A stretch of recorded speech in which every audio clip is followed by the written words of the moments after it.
across the UK, on DAB+, on YouTube, on your mobile, and on your side. This is Talk.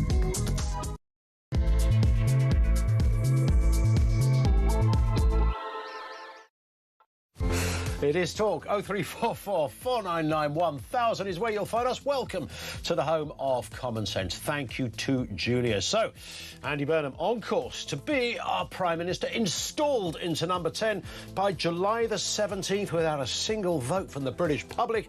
Opposition leaders question the legitimacy of a man who was being backed by just 0.05% of the electorate, with even Labour MPs heckling in the Commons that he's not the Messiah.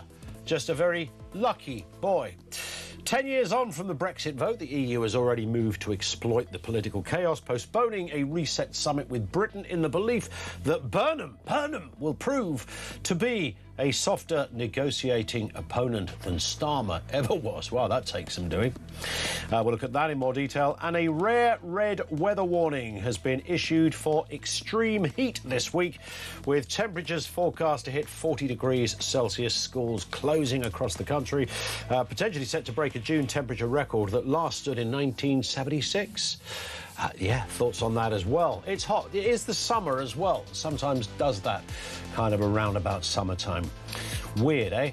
Everything you need to know, all the breaking news right here on Talk. 0344 499 1000. So we start here, and it's all about this man. It is our last chance to change, but we're going to take it, aren't we? We are going to take that opportunity, and we are going to lay out a new path for Britain. A new path for Britain. So Andy Burnham becomes Prime Minister without a leadership contest, no bruising campaign, no hustings, no televised TV debates. And I love that. No awkward questions from his colleagues. Just one day he's campaigning over there in Makerfield, and then the next day he moves into number 10. Well, maybe not quite the next day, but you take the point. Efficient, maybe, democratic, well, that's where things get a little bit awkward. Supporters will say, this isn't unusual. It's happened before. Well, we kind of know that, and we had the same arguments when it happened before. Gordon Brown inherited the Labour leadership unopposed in 2007. Of course, that was worse in some respects because they'd sort of agreed upon it years in advance. Theresa May effectively walked into Downing Street in 2016 after her rivals collapsed. Even Rishi Sunak arrived in office without a vote of party members after Liz Truss and her spectacular political self-detonation experience. British politics has form in this area when it comes to accidental prime ministers, and that's kind of what we're about to get. But Burnham's critics would argue that legitimacy matters. A prime minister may be constitutionally appointed by Parliament, but politically, you're kind of expected to earn a bit of authority. If nobody challenges you, was it because he's universally admired, or because the party is too exhausted to have another row? There's also the authenticity problem. Burnham has spent years portraying himself, of course, as the kind of outsider. He's the man willing to challenge Westminster conventions. I think it's quite hard to maintain that image when Westminster simply hands you the keys. Part of your shtick is that I'm just an ordinary lad, you know, I'm not part of this lot. Spoiler alert, by the way, he's up to his neck in establishment. He's been there for decades. It's the only thing he's ever really done. And, of course, he's been in the cabinet before and tried to become leader twice before. This time it looks as if he's got lucky. But going with the kind of Burnham image, you would think this is the man, if ever there was one, that would say, leadership, bring on a leadership. I want a leadership challenge. And, of course, ideally, he really doesn't. So perhaps the bigger question, if democracy thrives on debate and choice, what does it say when the most important political job in Britain changes hands without either of those things? 0344 499 1000. It's worth noting, by the way, that yesterday Starmer resigned. A few hours later, Burnham arrives in London. And a few hours after that, a biblical thunderstorm. Is this symbolic? Is it a message from the gods? I mean, it's quite Stephen King, isn't it? It was horrific. Now, I know this probably only affects people who were either in London, Kent, Where else did it go to, this storm swine? Essex, we know Essex got a bit of it as well. And our own Charlie Rowley, who's here to have a look at the big stories for us, former Conservative Special Advisor, now firmly on the team sheet here at Talk. Charlie had a bit of what can only be described as a nighttime experience. This was... Chance would be a fine thing. And we're off again. It's 8 minutes after 1 and we've descended already. There's only one direction of travel now. So you got, and you were, it's quite interesting, you know, as a fully fledged adult male, you don't mind saying you were a bit scared. Thank you. Yeah, something I told you in confidence outside. But I was petrified. I went into hiding. I had to. This is true, right? Yes, yeah. You told us this story earlier. What happened? Well, I have been gripped by the World Cup, so I have been watching some of the later matches, and I thought, you know, the other one was on in the background. Sweden, I think it was. No, Norway. And I'd fallen asleep and I was just on top of the bed. I wasn't in the bed because it's far too hot to do that. And then all of a sudden, this big crash of lightning. And I thought, oh, God, that's woken me up. And then, of course, it persisted.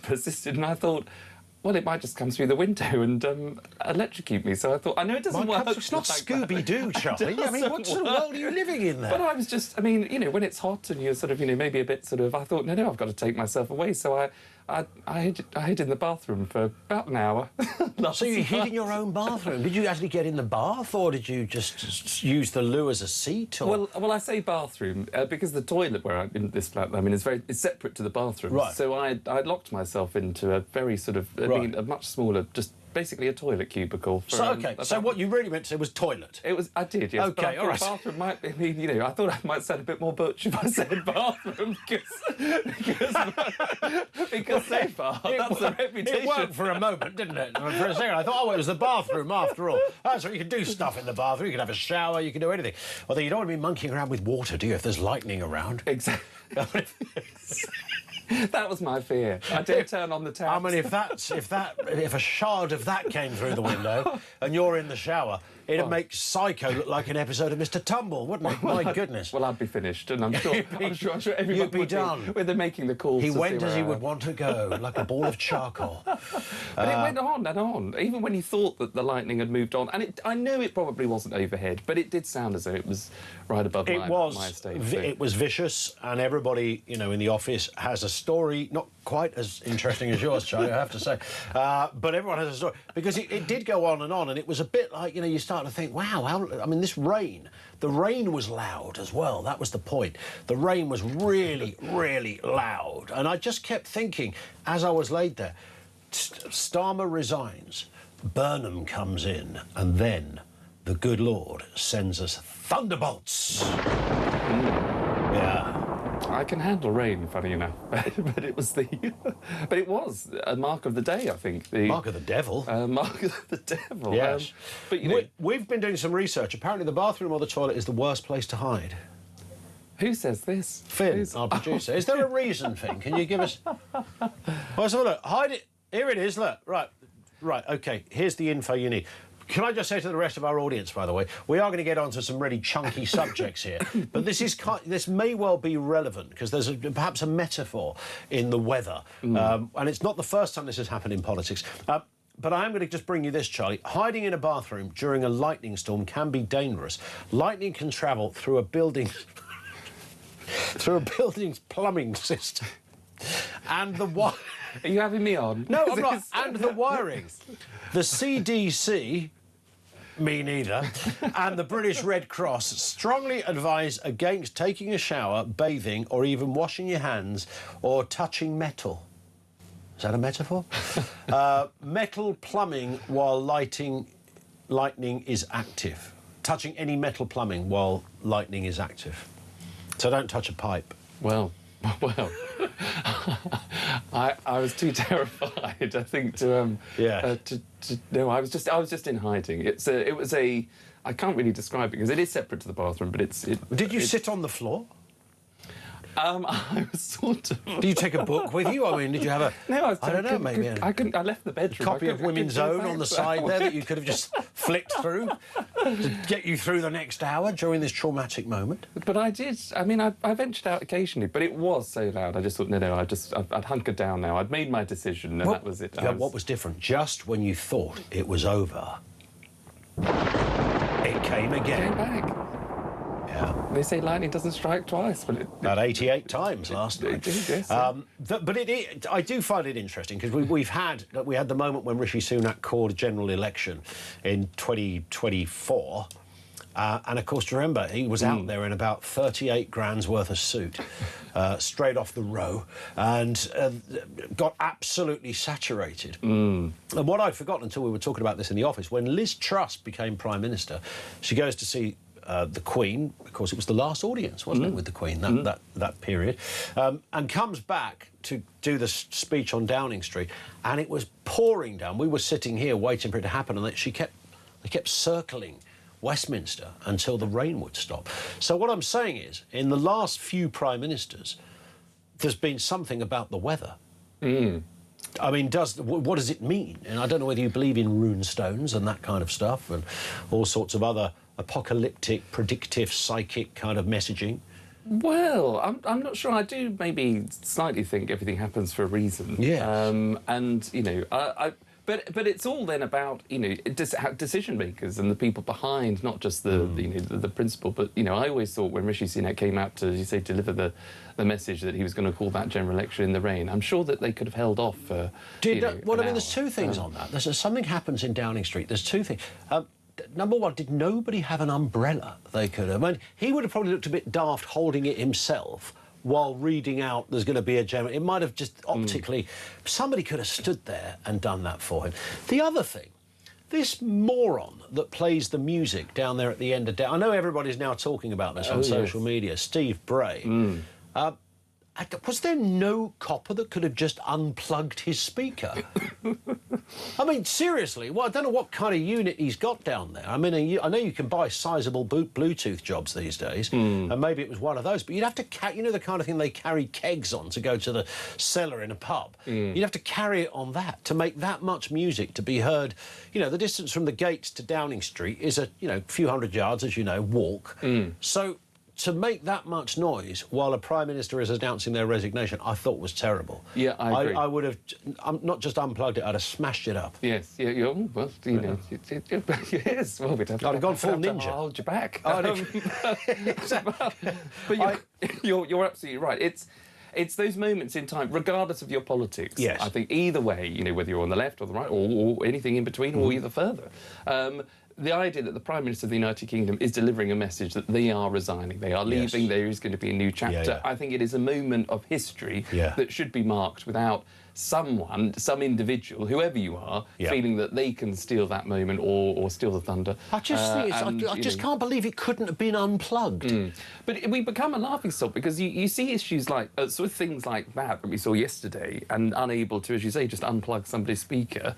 You know, that's on the sort of the same level as people who turn up as sort of, you know, Count Binface, you know, who stands for elections and has to stand next to the photos of Andy Burnham winning the Makerfield by-election stood between a man with a bin on his head and somebody dressed as a fox to say sort of, you know, protect the wildlife, which I'm sure is all very well and good. But that's not the optics I think we want projected around the world if we're trying to... It's a little bit Russia odd, must be looking at us thinking... I know, yes. Putin is going, what are these people up to? What are they doing over there? Let's just look then at this first story, because we're sort of asking it, should Burnham face a leadership challenge? Well, of course, if nobody challenges him, you can't make somebody challenge him. But nonetheless, it does sort of, to me, slightly test the authenticity of our system. So this is a fella that until literally this time yesterday was not officially an MP. He was elected, but the whole sworn-in thing. And yet in less than 3 weeks, he could be the Prime Minister. Now, I know the argument is, well, that's just the way our system works. It doesn't stop it being a bit bloody weird, does it? Yeah, and I think there's been so much... 3 weeks. 3 weeks. No, you haven't proven anything, you haven't got to show a track record, you haven't earned your stripes, you haven't had to do anything, but just get elected in a completely different area and become the Prime Minister. Yeah, yeah, and I think, you know, all of this planning as much as you can plan and sort of try and play the game of chess to outfox each other, as to how you can control the events and the narrative. I think the Prime Minister probably thought, OK, well, Wes Streeting has pledged that he will be part of a leadership election, whatever happens, so that will at least take it to 3 months. So that would give 3 months of Starmer still in Downing Street to see out his premiership, which would allow Andy Burnham, who apparently was reported he and his team were indicating they wanted 3 months in order to prepare and plan and actually, go to the country and drum up support for himself and his policies and ideas, which would get the support of members. So I think everybody was expecting a contest, but then, of course, as soon as the Prime Minister, who was under pressure to announce his timetable to resign, announced a timetable,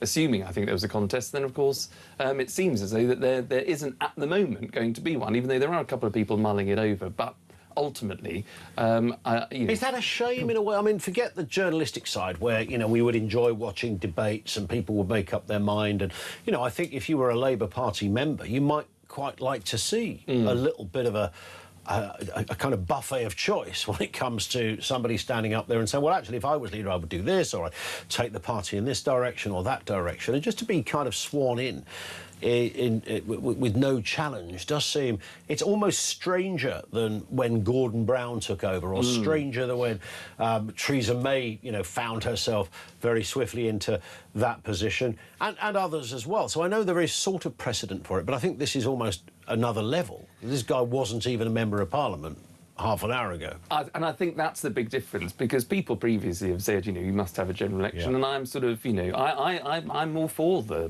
the parliamentary sort of system. We vote for the party, we vote for the member of Parliament that we want, and whoever just is able to command a majority of the House of Commons becomes Prime Minister. So we don't vote for the Prime Minister. So I'm all for giving the government, whoever they are, the time to deliver on what it is they want to do. So otherwise we'll be having general elections, it seems, every 2 years. I'd quite like one every 2 weeks. Yes. It would never be dull, would it? Who's the Prime Minister this week? We find out on Monday. Yeah. It's quite a nice thought. But you're right, this is Andy Burnham, who is not even an MP. He wasn't elected at the last general election to have any kind of mandate. So he's just appeared, and it seems to be, riding the wave to be sort of sworn in. But Charlie, utterly bizarre that he's tried twice before to be the leader of the party and failed quite spectacularly. Once as a sort of Blairite character, then as a bit of a Corbynite character. It doesn't really... I mean, you'd think all of these things, plus the way he became an MP when this silly lad called Josh over there in Makerfield decides, I'm going to stand down just to make way for Andy. So I don't like that very much, and it's not about building people's careers. No, you're absolutely right. It's a very internal part. Lord Josh, as he will be known from July the 17th. Well, absolutely. Probably, yes, undoubtedly. Yes. But that's an internal Labour Party thing, isn't it? They have decided, right, OK, they're in a bit of a hole. They can't get rid of their Prime Minister particularly as efficiently as the Tories do. Arguably, the Tories got rid of too many of their leaders too quickly.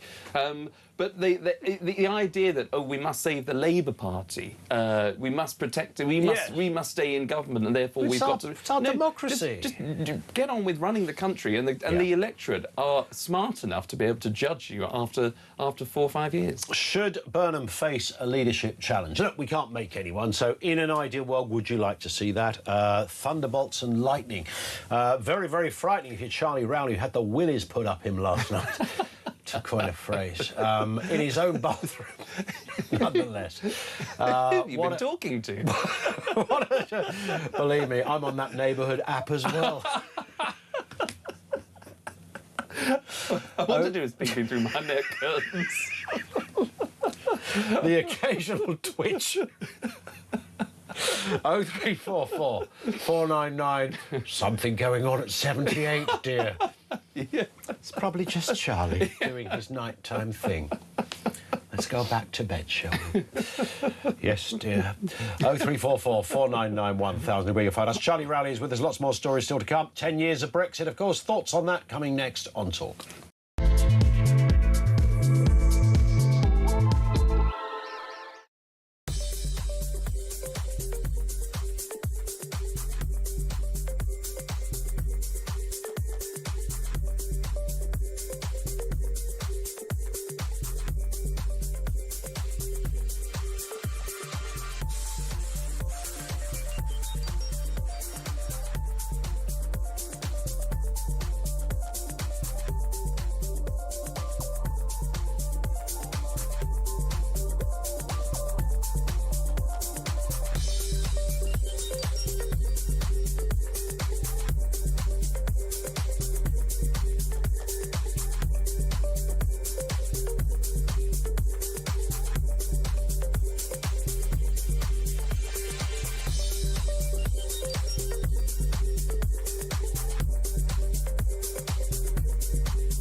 What they're ashamed of is the English flag. Scottish flag, fine. Welsh flag, fine. Irish, everything like that's marvellous. But no. We can't be English. And this has been going on for a long, long time. He would be Prime Minister of the most toxic political brand in the country at the moment, which is Labour. And that is what we will be battling against. Our Prime Minister is allegedly attacked by another nation and nothing is said. This is a reminder that Russia regards the United Kingdom as a hostile power.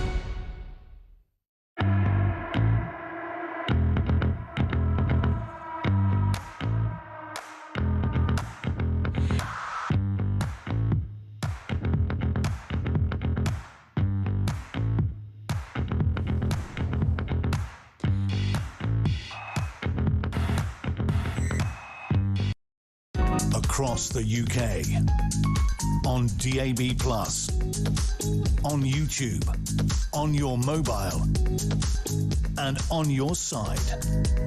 This is Talk. You, Charlie. 0344 499 1000. 24 minutes after 1 o'clock. Whenever Charlie Rowley comes in, we do sort of descend into a slight kind of carry-on, but with a good underpinning, I think, of sort of vague intellect. And I appreciate that's a very challengeable statement. Very vague. Very vague, yes, and deeply untrue.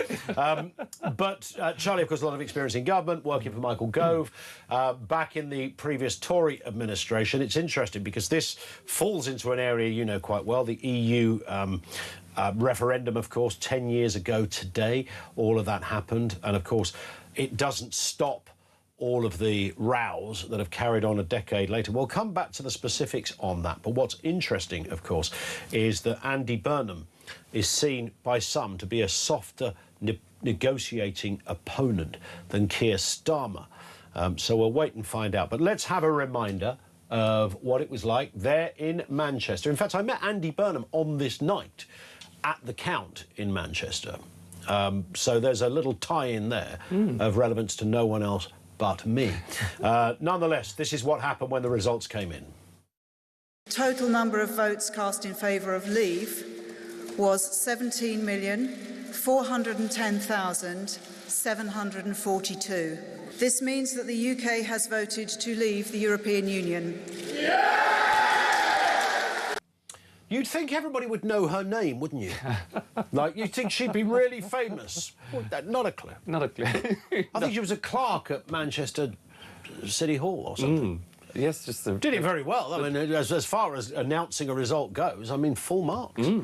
She did But she could have done that, you know, in the strange way that people are made famous very quickly for bizarre reasons in the current epoch. You might have thought she'd have traded in on that. A bit of Love Island, you know, host on Countdown. Yes.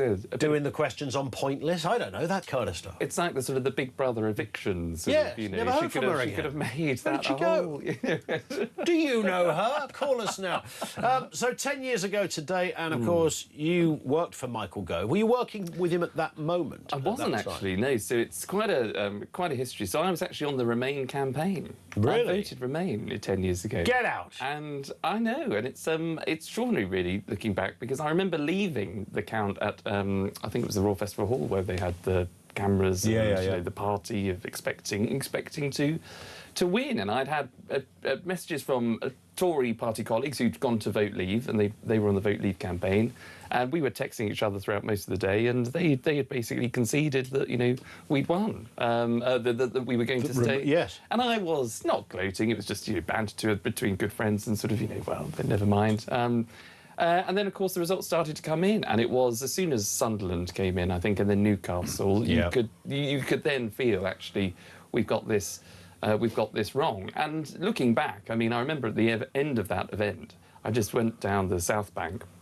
took myself for a bit of a walk. This is at 3 or 4 o'clock in the morning now, sat on the bench, and I mean, I'd lost the campaign. I was part of a losing team, which is not a good feeling anyway. Sure. But you thought that the whole project was obviously going to fall apart because Cameron was going to resign. I wanted David Cameron to stay in post. We just won a year before a general election, which was a gruelling general election to get the majority to get out of a coalition. Yes, so, yeah. You know, all of that had built up, and I was slightly emotional, thinking, gosh, what have we done? And I was actually then slightly angry that I could see people walking down the South Bank. It was now in the very early hours of the morning, about 8 o'clock in the morning, people going into work.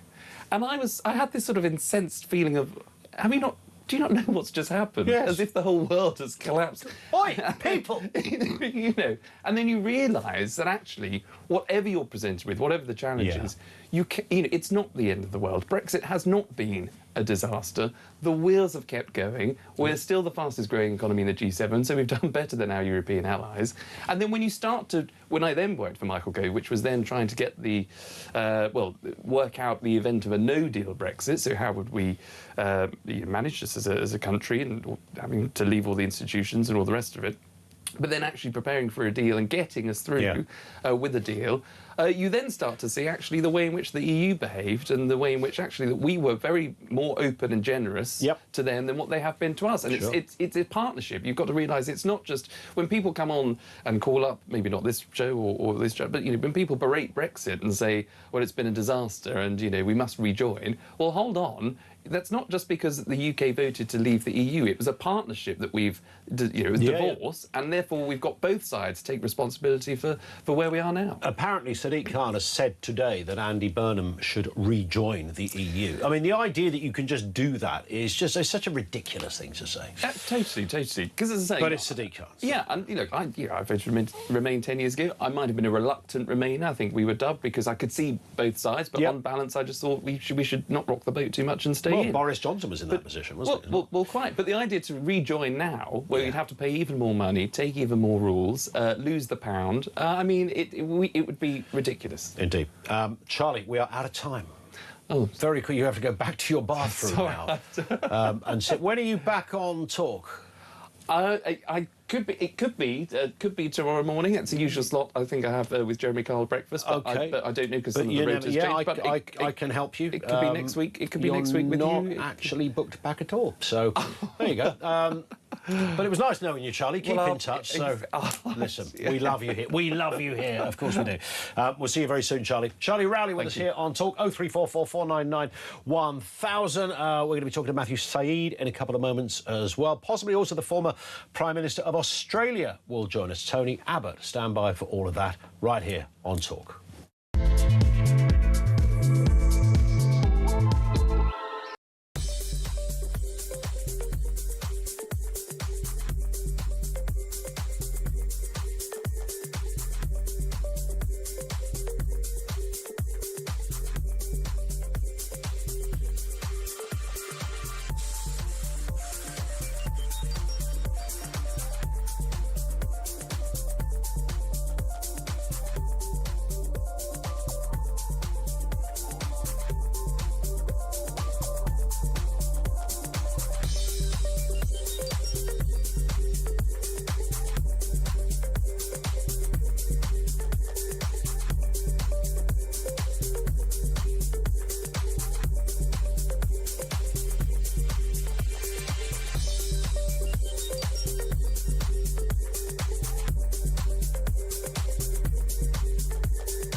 Across the UK, on DAB+, on YouTube, on your mobile, and on your side.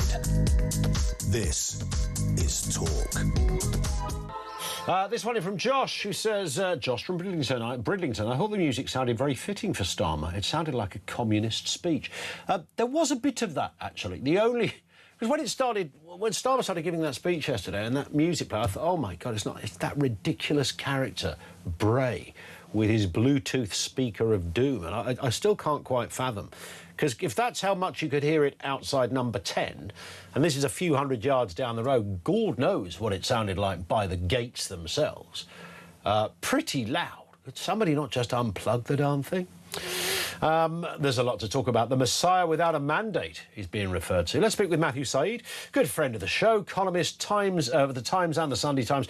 Afternoon to you, Matthew. Nice to have you with us. I mean, I think you might have even tweeted something about the curious music being played. Not the first time we've heard this man go mad with his big speaker. Does seem extraordinary that somebody can't just unplug the darn thing. Yeah, I don't get it, Ian. Great to connect, by the way. I'm in Olympia, nice. In West London. You are at the ARC profusely. conference, of course. The ARC, and I'll tell you what, just having a look around today, it's a slightly right-leaning conference. I'm going to take the stage to give a speech. I've ripped up what I was going to say. I think I'll make it slightly more provocative for the audience. But look, Ian, you are a believer in free speech. I've heard you very eloquently articulate that very important aspect of Western culture. But that is not free speech, blaring music. How is somebody supposed to hear what Starmer is saying? Yes. Starmer's freedom of speech, if you've got Ode to Joy over the top of it. This guy is a menace. He's also incredibly irritating. Yes. And I think that whatever free speech means, it has to be able to shut this person down, unplug it at the very minimum. Well, indeed. I mean, the whole thing of, shouting fire in a theatre, it's kind of in, it's in that ball. Your free speech doesn't mean to say you can just shout over somebody else's free speech. That's not really the spirit of the free speech rule book. Well, exactly. And I found it infuriating all the way through. You remember during the Brexit, yes. era, can I call it that? In fact, are we not 10 years on? Is 10 it today years to this very day. It's 10 years today. Today. Yes. Today. Okay. Well, that I will always kind of associate with Steve Bray. I mean, for a while I was thinking, isn't it good this person has the right to protest? But after a while, I realised that he was shutting down what other people wish to say. It's almost impossible to think clearly, let alone be heard, when you have that blaring. And what about people who work in that area, trying to get on with what they wish to do? You've got to get that balance better and introduce whatever it is, a subclause to the law that permits an ordinary citizen, which I think ordinary citizen or the police to. Well, most of us, I tend to think, Matthew, are kind of aware of there's a bit of politeness, basic decency and manners in all of this. And he started doing that thing of following politicians. And sometimes that can be quite good and democratic. And other times you think, actually, no, this is not OK. You can't follow somebody to their house or, inside their place of work. This is going slightly too far. This is sort of becoming stalking. But he seems to be a man that gets very little hassle from the police for his troubles. But let's move, Matthew, to the meat of the day. Of course, we could talk about, they're talking about this messianic coronation of Andy Burnham, but the weather was quite biblical on the night that followed. Starmer resigning, Mr. Burnham taking the train down. Fast forward 6 hours. The heavens opened, the thunder came down. It was like an episode of Amityville Horror meets Scooby-Doo.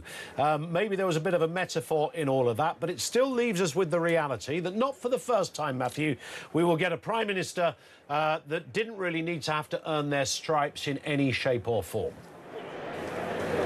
Let me say, I think this is a systems problem rather than a problem with any of the 4 prime ministers that have gone by in rapid succession, and more than that, 6 or 7 since perhaps Brexit. And I think that the problem fundamentally is the voters, who, if you stand on anything like a realistic manifesto, where debt is way too high, welfare is too high, the triple lock is unaffordable, the tax loopholes are ridiculous, and you've got to spend more on defence. If you offer a manifesto of that kind, you just simply don't get voted in. Remember, at the last election, no one was willing to even talk about the triple lock, and Rishi Sunak, sensible guy, now a columnist for the Sunday Times, was offering a quadruple lock. We're basically trying to offer goodies and short-term giveaways, and that's great in the moment, but it leads to ever higher debt, and now the interest on the debt is swallowing an ever larger form of the state budget. We haven't got on top of planning. We've got to build more. But if anyone, we've got to face up to the NIMBYism that is holding us back. But whenever any politician is willing to take on the vested interests, they worry that they will lose an election.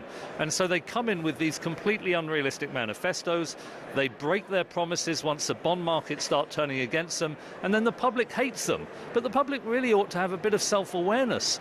you know, it's silly to talk about the electorate as a homogenous bloc, but all of the vested interests within the electorate is effectively making it impossible to govern. And I'm no fan of Starmer, any more than I was a fan of Boris Johnson or Liz Truss. I just want to see our nation do well. I want us to unleash growth. And I think that unless we recognise the crisis we're in, we're going to keep cycling through prime ministers as a form of distraction exercise.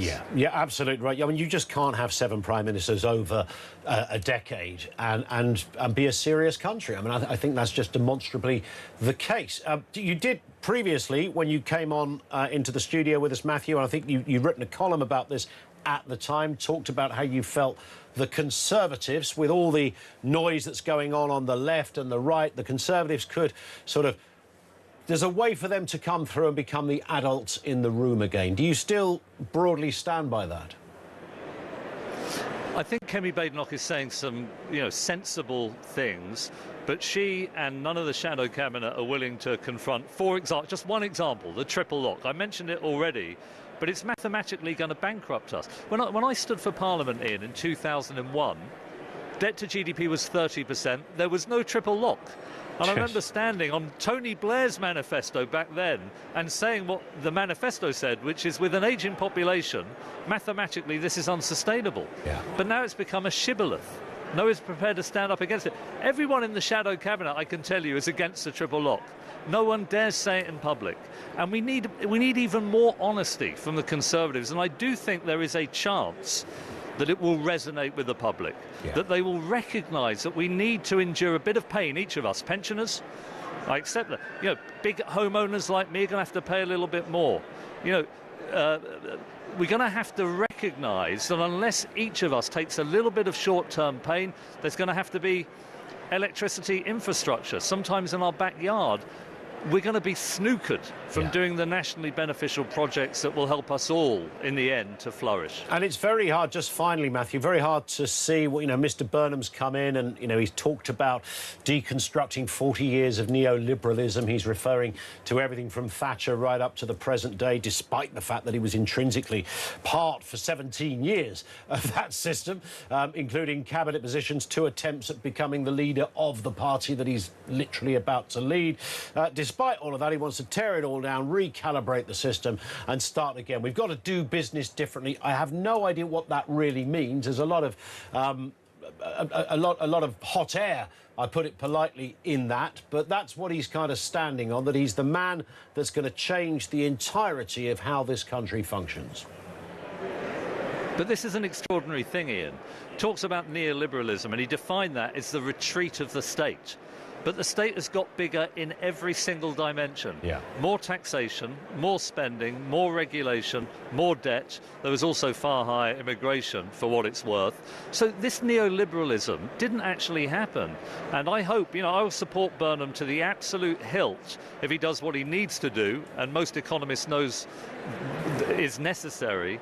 But I fear very much that he thinks that the antidote to an ever larger state is an even larger state, with even higher welfare and higher debt and more spending, and it's effectively injecting a higher dose of the same disease. And I'm sorry to say it won't work, but as I say, if there is a bit of the Blairite, that 2001 manifesto that I stood on, I think is an impressive manifesto, goes back to that, and I think there's a route forward.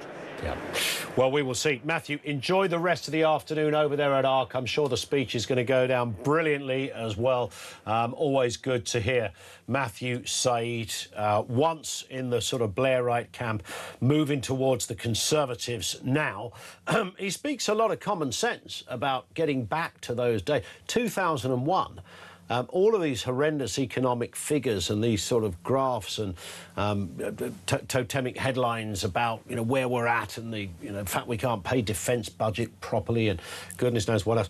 None of that existed. It was only 25 years ago.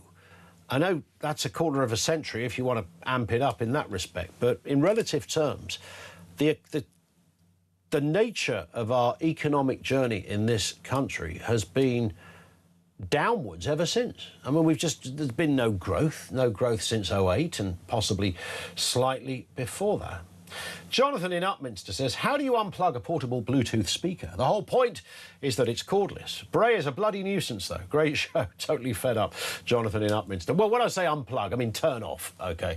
Turn it off. Because he must have one of those, you know, those big JBL speakers? You've seen those massive things. And you can get bigger ones than that. And you can't just carry that around under your arm or on a, you know, on a backpack. It's not possible. So I don't know who is powering Bray in the Bluetooth department, but turn it off next time he fires it up. Gary is in Tring. What have you got for us, Gary? Good afternoon. Good afternoon, Ian. Hi. Great show. Thanks for taking my call. Pleasure. I've got a theory about all of this. When Jeremy Corbyn lost that election, I think the left and the far left realised at that point that they would never get into power in this country. And the only way to do it would be to unite around a centrist like Keir Starmer. This Keir Starmer quote of this is his biggest achievement of bringing the Labour Party together, I think is a ruse. I just think it was the Labour left. It was their only way of getting in, and now we've got to this point where actually they can now install a left-leaning PM. I agree with that. I'll tell you what as well, Gary, and it's only talking to you and you've just rammed it home again. You know, when you look on social media and you see these absolute left-wing nut jobs, I mean, and I get you, I understand it, you can have right-wing nut jobs as well. We all understand that, but the kind of hard left. What we've never really dwelt upon is the fact that these people are the people that exist on the Labour benches at the moment. Hundreds of them. And they are hundreds. These are not centrist people. These are those that would be quite happy with a 70% tax rate and the government running every part of you. They would be quite happy to stop people renting out even a room, let alone a house. That's how they rumble. They live among us. Now, is Burnham the man, though, to facilitate that, Gary, or is he lying about his apparent left-wing credentials? Because he was never known as a mad lefty. Again, I think that the left have got hold of the party so much that even Andy Burnham is almost going to become the Trojan horse. They're going to start dictating to him what's going to happen. Yeah. It's really worrying, actually. Worrying indeed. Gary, thank you very much indeed for that. This one comes from Gary, who says, by the time that Burnham has got his feet under the table at number 10, that'll be 7 PMs in a smidgen over 10 years, with 5 of those being kicked out by their own party. No country is going to be well run if the Prime Minister is changing every 5 minutes. So can I suggest that to reintroduce some stability into the governing of this country, it should be written into law that if for whatever reason a Prime Minister stands down, it automatically triggers a general election. The Conservatives and now Labour have both been divided parties in government. That's why they've been ditching their own leaders so often. But the threat of that automatic general election and the risk that they will lose their own jobs is a surefire way to make sure that when their these self-serving ministers and backbenchers get behind their leader, it's not to stick the knife in, but to help him or her make a success of running the country, which is what we all want. I would love Andy Burnham to come in and turn it around. The brutal reality is, OK, there's a couple of brutal realities on this.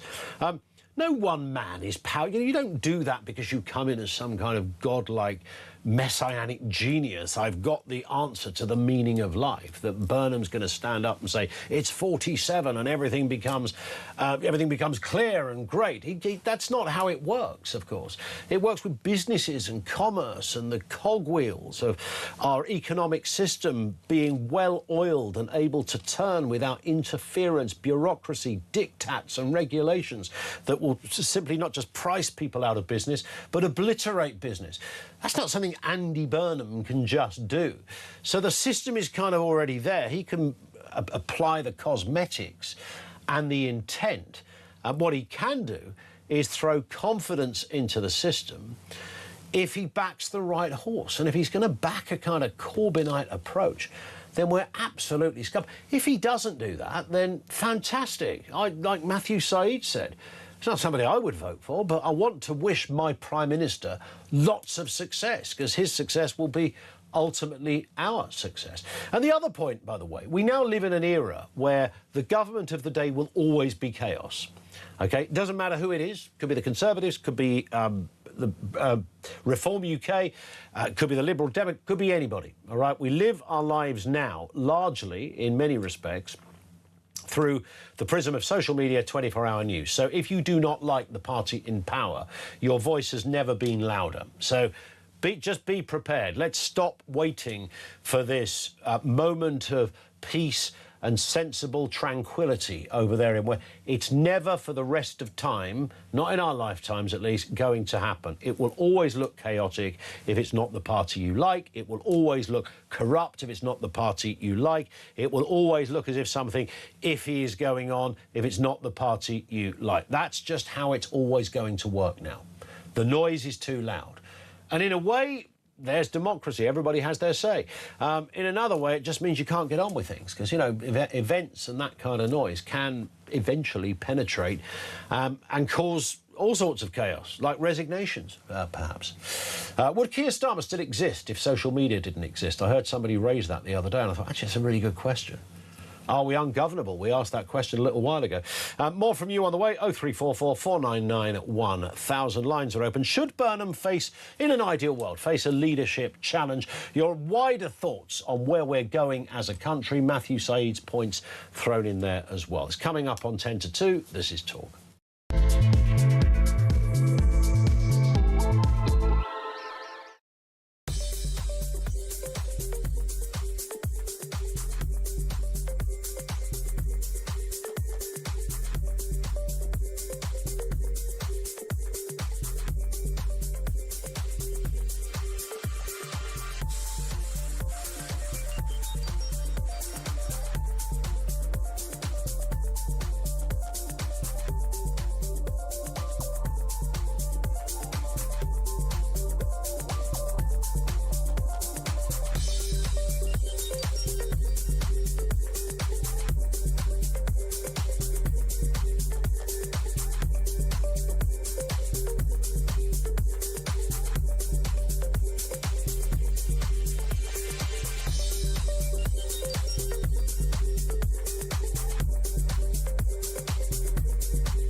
What they're ashamed of is the English flag. Scottish flag, fine. Welsh flag, fine. Irish, everything like that's marvellous. But no. We can't be English. And this has been going on for a long, long time. He would be Prime Minister of the most toxic political brand in the country at the moment, which is Labour. And that is what we will be battling against. Our Prime Minister is allegedly attacked by another nation and nothing is said. This is a reminder that Russia regards the United Kingdom as a hostile power.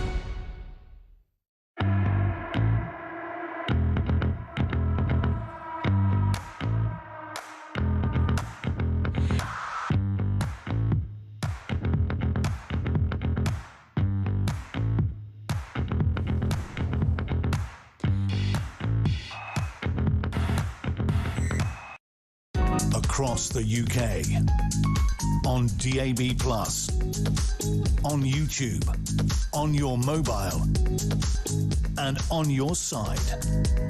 This is Talk. I've just gone 10 to 2. This from Chris in Surrey. He says, let the Messiah get into power and demonstrate that he is as useless as his predecessor. The whole process stinks and is the Labour Party thumbing their noses at the people who didn't vote for them. That is, the working people and pensioners, says Chris. Yeah, it really does feel like that, doesn't it? Andy, in theory, anybody could have become the Prime Minister if you were voted in at the right time, in the right constituency, and you are the kind of the right person, as in the mood music around you. Andy Burnham's always had this kind of solid, working class, sort of approachable way. And Keir Starmer has none of that. None of that at all. In fact, their backgrounds are not initially dissimilar. They've got similar, you know, they're sort of now reasonably successful people, both like football. But Burnham has something that Starmer doesn't. But that's just a kind of veneer. The nuts and bolts will be there for all to see. David is in Manchester. David, what have you got for us? Afternoon to you. Hello, how are you? I'm good, thanks. Yeah, fire away. Yeah, from lovely sunny Salford. Yeah. Are you sad to see the departure of the mayor? Well, yes and no. Good that he's left Manchester, but bad that he's going to be Prime Minister. There is that, yeah. It's a no-win situation, really. And I'll tell you what, for one in, the public are going to be very disappointed. And I'll tell you why. I mean, as I come into my little village, Worsley, there used to be some lovely little signs saying the equivalent of the ULEZ, which was the Clean Air Zone project in Manchester. Yeah, what happened to that? That went on for years, didn't it? So it was. There was uproar, obviously from local businesses, people, and then we went into a phase where all the signage went up, massive amounts of money spent on it, into the millions. You know, people just need to research it. Yeah. And they'd be surprised, you know. So anyway, it went on. Then we got signs put saying under review. That cost another 18,000. Just taxpayers' money being wasted. This is what you're going to get with Andy Burnham. Andy Burnham is a career politician. Yeah. That is what you're getting, a career politician who plays the game. Will he be more popular probably than Starmer as an individual? Yes, he will. But to me, it's okay being, you know, the politician. Everybody loves you, but that will soon wear off because the policies will be just the same. Yeah. It's not worse. Could it be? Yeah, well, that's the problem, isn't it? I mean, there are some people, and maybe this is a bit too optimistic, I mean, possibly too optimistic, David, I don't know, saying the way you run a city, you know, when Boris Johnson was Mayor of London, Andy Burnham, Greater Manchester, to how you run a country, very different. So he might come in and become this, you know, amazing man that suddenly turns... I'm almost laughing when I'm saying it, because I'm only... I'm testing the theory here, who turns things around and we all go, wow, who would have thought it? Burnham's done good. Well, look, you know, with Manchester, you know, if you come into Manchester, you know, the first thing you'll see that it's a big sprawling city now, almost like an American city, really, the way it's grown. But within the city, you've still got the same problems in, you know, with... So, I mean, I'm retired police, so you've still got the issues around Piccadilly Gardens, homelessness on the streets. It's all right saying, no, we've cleaned it up, but that is not the case. That isn't the case. I mean, I know Piccadilly Gardens well, and it's like, what the hell happened there? It never used to be like that. Well, it used to be. I mean, if you look at the old photographs years and years ago, it used to be flower beds. It used to be one of the nicest parts of Manchester. Yeah, now. agreed. I mean, I went to take that concert the other night and got dropped off at Piccadilly. Right. And you've got to be careful.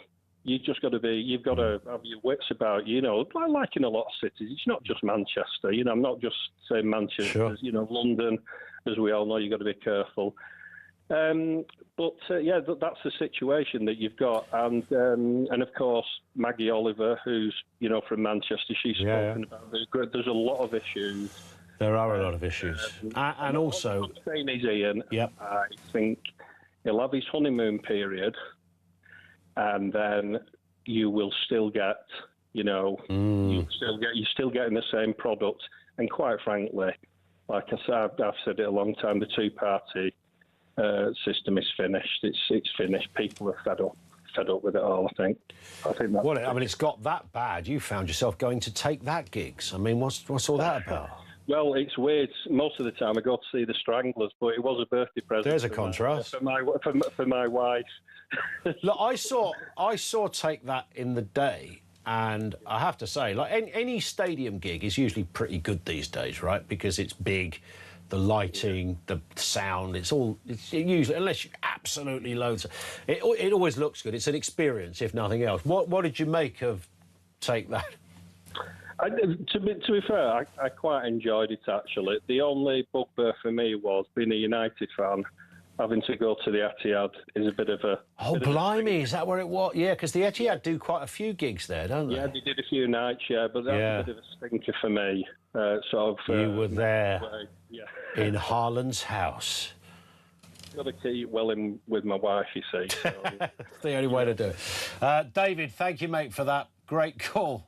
even the take that bit as well. Debbie says, it could have been worse. Labour could have backed the London mayor.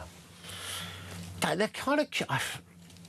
I don't know whether, you know, when you get into these jobs, the London mayor, leading a party, becoming the Prime Minister... Obviously, things, once you're on the inside, things are very different to how, you know, they often say that you turn up as Prime Minister, you've got your big wish list there, and then all the people that genuinely know, not the kind of swamp as in mischievous civil servants, the ones that actually do know how it runs, will say to you, you know, you might as well just tear up your wish list, mate, because even if you did do that, it's going to take time. I mean, obviously, you've got to have certain directions of travel. You've got to have certain aspirations, and you make certain promises. Tom's in Reigate. Tom, what have you got for us? Hello. Hello there, Ian. How you going? Good as gold, mate. Yeah, fire away. No, that's all right, mate. I'm just a 70-year-old man knocking a lorry about all over the country, 70 hours a week. Wow. And I just find it disgraceful that you're getting rid of Starmer and you're replacing him with Burnham. He won't even talk to the talk to McGill yesterday at the station. You can see what's going to happen. It's the same old thing. Don't talk to anyone. Don't tell anyone what you're doing. And you get in and you have all these ideas that are not even planned. Taxes will go up more. This will change. And it'll be worse than Starmer, mate. And Starmer was an absolute disgrace. So, shall I put you down as somebody who's not sure about the future? No, you can put me down as Starmer, Burnham. They're all a load of wasted space. I used to like Conservative. Johnson, he had an 80-seat majority. Yeah. And threw it away, Boris Johnson. Disgrace. The man is a shame because he could have had a good future when the COVID. Yeah, well, he was Johnson was pencilled in for 2 terms, wasn't he? Because he had an 80-seat majority. Starmer was pencilled in for 2 terms because he had a, what was it? I've forgotten now, but far greater than 160 or whatever, far greater than that of Boris Johnson. Listen, Tom, I've got to run because the news is on. Happy trucking. Keep the aircon running as well. It's hot out there. Right now, 2 o'clock. Let's get the latest news headlines right here on Talk.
Across the UK, on DAB+, on YouTube, on your mobile, and on your side.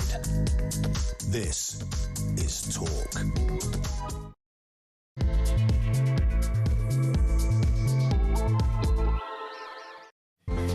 Yeah, good afternoon. Welcome back. 3 minutes, or coming up on 3 minutes after 2 o'clock, right here at the home of common sense. We are, of course, talking about Andy Burnham. Why would we not be talking about Andy Burnham? He is, of course, set to be installed as Prime Minister by July the 17th. I mean, that is not that long away. 3 weeks from now. Not a single vote for the British public. And by the way, he's not alone in this. We have precedent on this. So, opposition leaders questioning the legitimacy of a man who essentially was just backed at a by-election on 0.05% of the electorate of this country, with even Labour MPs heckling in the Commons, he's not the Messiah. Where do we need to change the entire system? Should Burnham face a leadership challenge? Thoughts on that? Also, 10 years on from the Brexit vote, the EU has already moved to exploit the political chaos, postponing a reset summit with Britain in the belief that Burnham will prove a far softer negotiating opponent than Keir Starmer ever was. Details to come on that. And that rare red weather warning, 'cause it's summer, right, has been issued for extreme heat this week. Temperatures forecast at 40 degrees Celsius. Schools could close across the country, and Britain potentially set to break a June temperature record that stood in 1976. That was a hot one. This could be even hotter. Everything you need to know, all the breaking news right here on Talk 0344 499 1000. Lots to get through. This from Bill in Romsey. What does it say that what does it say about the Labour Party that they had to bring in Burnham? After all, they have only 400 plus MPs. Not a lot to choose from, right? They are only thinking of their jobs. It's a very good point. I mean, if you wanted to change the leader, if that was there not? You might think there'd be a couple of dozen there. Let's get a word from Paul Richards, former Labour Special Advisor. Afternoon to you, Paul. Nice to have you with us. It's a fair point, isn't it? I know this is not, I'm looking at America right now. The Democrats can't find a candidate should there be a presidential election. And the last time I looked, there's quite a few Americans out there, and you think you must be able to find one, for goodness sake. But it's right what Bill's just said, isn't it? That, we have this across the parties. You'd think you wouldn't have to go to a by-election somewhere. There must be a big pool of talent already sitting on the green benches. Well, I think it's a really fair point, actually, and it's made me smile every time I've heard that. But I suppose the allure of Andy Burnham is simply because he is this mayoral character. So he's shown that he's run a big city. He's got a depth of ministerial experience, more than most of the 2024 intake. I mean, he's been minister in 2 previous Labour governments, and he's obviously got a bit of extra special sauce about him now, having won this by-election against reform. So I suppose there's a combination of things that have made the MPs decide he's the man to get them over the line. But they had to go through all of that. It took a bloke to dismantle his own career. He'd only been there half an hour, poor old Josh over there in Makerfield. So he stands down. What a nice man, by the way. So he stands out, nothing in it for him. And obviously, Andy Burnham comes in, he's known in the area, he's popular in the area, he wins. I mean, it's quite a convoluted way, isn't it, to select a leader when there's already 400 of you sitting right in front of each other. Yes, I'm sure Josh Simon's motivated purely by altruism and the good of the country, and we'll see whether that gets rewarded in some way over the next few weeks. But the serious point, I suppose, is that the Labour Party knows that Reform UK is breathing down its neck. It also recognised, I think, that the things couldn't carry on as they were going. The local elections proved that in spades, and therefore a big dramatic change. I mean, the historians will note that Andy Burnham's kind of return to frontline politics in the manner you've described there, Ian, it's an astonishing story. He's made a series of quite brave decisions, really put his neck on the line. He tried to get selected in the Gorton by-election and was rebuffed, just kept on coming like Terminator. And, he's on the brink now of winning the top job. Now, at the very least, you could say that shows a little bit of political guile and a certain amount of resilience to get where he's got. Well, I mean, you could say, I mean, all the cards fell in the right direction in one respect, I suppose. And there is a sort of odd thing, as you know as well as I do, Paul, that, you know, in politics, sort of perception becomes the reality. So sort of Andy Burnham, although he was already a known figure, most people who are engaged, even on the surfaces of politics, would have heard of him. Everybody in the Labour Party would have heard of him. But, I mean, he really isn't the Messiah. And I don't think if we were listing the 20 greatest politicians of the last 20 years, I doubt whether his name would have made the list. And I don't say that to be unkind. I just don't think he would be a sort of go-to name. But he suddenly, out of nowhere, has had this greatness bestowed on him. We've sort of projected this incredible character that can save the Labour Party. Half an hour ago, nobody was saying that. Well, I mean, that's a very good point. When somebody shouted out he's not the Messiah, I mean, that's quite an important point to remember. He's going to inherit all, if indeed he is going to be the Prime Minister, in legal disclaimer there. But if he is to be the Prime Minister, he's going to have all the same problems facing him, whether it's Ukraine and the threat from Russia, whether it's the rise of AI, whether it's the extreme temperatures, you know, you name it. It's all going to be there on his doorstep, same as any other leader. So he's going to have to show some of that political guile that I described, and you know, maybe change things up a bit, reshuffle the cabinet, maybe, you know, have a fresh approach to government. So, yeah, it's not all down to his, you know, sparkling personality and eyelashes, is it? He's going to do something quite serious to prove that he's the right guy quite quick. And in politics, you don't have very long to make. No, you don't, and you have less amount of time in this case, of course, because it's almost halfway through an administration. So he's got sort of 2.5 years, or maybe 3 at the most, to make something stick. Yeah, he's not got a lot of time to prepare, though, Paul, has he? Because there's every chance that there won't be anybody challenging him, which would mean that July 17th, for a bloke that was only sworn in yesterday in the House of Parliament, 3 weeks later, he's literally the Prime Minister. I know that's our system, and it could have been any of us if we wanted to exercise our own democratic and we had the right avenue, and all those cards I mentioned fell at the right time. You know, that is the system we have. It's curious, it's a bit weird, but it's the one we have. And he'll be there. So he's clearly not got a lot of time to plan and prepare. I mean, Churchill famously said the worst of all systems apart from all the others. And yes, it is a bit weird and all of that. And you talked about the cards falling there, but he has made his own luck. I mean, I said the future historian will look at this. You know, we had David Miliband, if you remember, as the king over the water for many years. People's sort of, if only David came back and be Prime Minister. But that never happened. He never made it happen. Andy Burnham has done it. He's created the circumstances whereby he's on the brink of number 10 through sheer force of will. A bit of luck, and you need a bit of luck in politics too. But, you know, it's quite an astonishing story, I think. It'll make a great movie. It's astonishing, but I don't know whether it's down to any kind of... It's not hard work, is it? Or, you know, some kind of political acumen or, you know, incredible Svengali-like powers. I mean, he lucked in because a bloke legged it from his job as an MP, and Burnham took it because he felt that there was a seat vacant or coming up. Well, I think there's a series of triggers, though. He had to persuade the NEC, he had to get someone to resign their seat, which, as you say, MPs, you know, not normally going to do that, just give up their own career, so especially if somebody... But that's luck, isn't it? That's not hard work from Andy Burnham. That's just luck that some bloke decided, I'll probably get a gig in the House of Lords if I do this.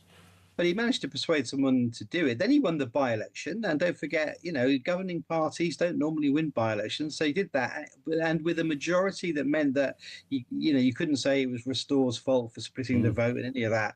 He's made an argument so convincing that he's on the Friday, you know, and then on the Monday, you've got the Prime Minister resigning in Downing Street. I mean, that's not just lucky. I mean, that is something going on there with his political skills, and I think one of the criticisms of Keir Starmer, and I'm a fan, as you know, but one of the criticisms was he wasn't very political. He'd come in from a sort of non-political background, which at one level was refreshing, but at another level then proved in spades in the top job you do need to be political. And one thing you can definitely say about Andy Burnham is he's political to his fingernails. And I met him when he was a researcher 35 years ago in Parliament. You know, he's been doing this a long time. He has. What sort of, in that respect... Yeah, no, I get that, but in what... And by the way, just on the point of whether anybody challenges him, it doesn't look likely. And look, he won't be the first. I mentioned Gordon Brown was... I mean, if this is the argument somebody wants to have, then you could say, well, Gordon Brown's crowning was even more suspicious, because that was marked out years before even Blair became the Prime Minister, so they'd already worked that one out. Theresa May also, you know, effectively her rivals collapse, Rishi Sunak, you know, and all the... So there's...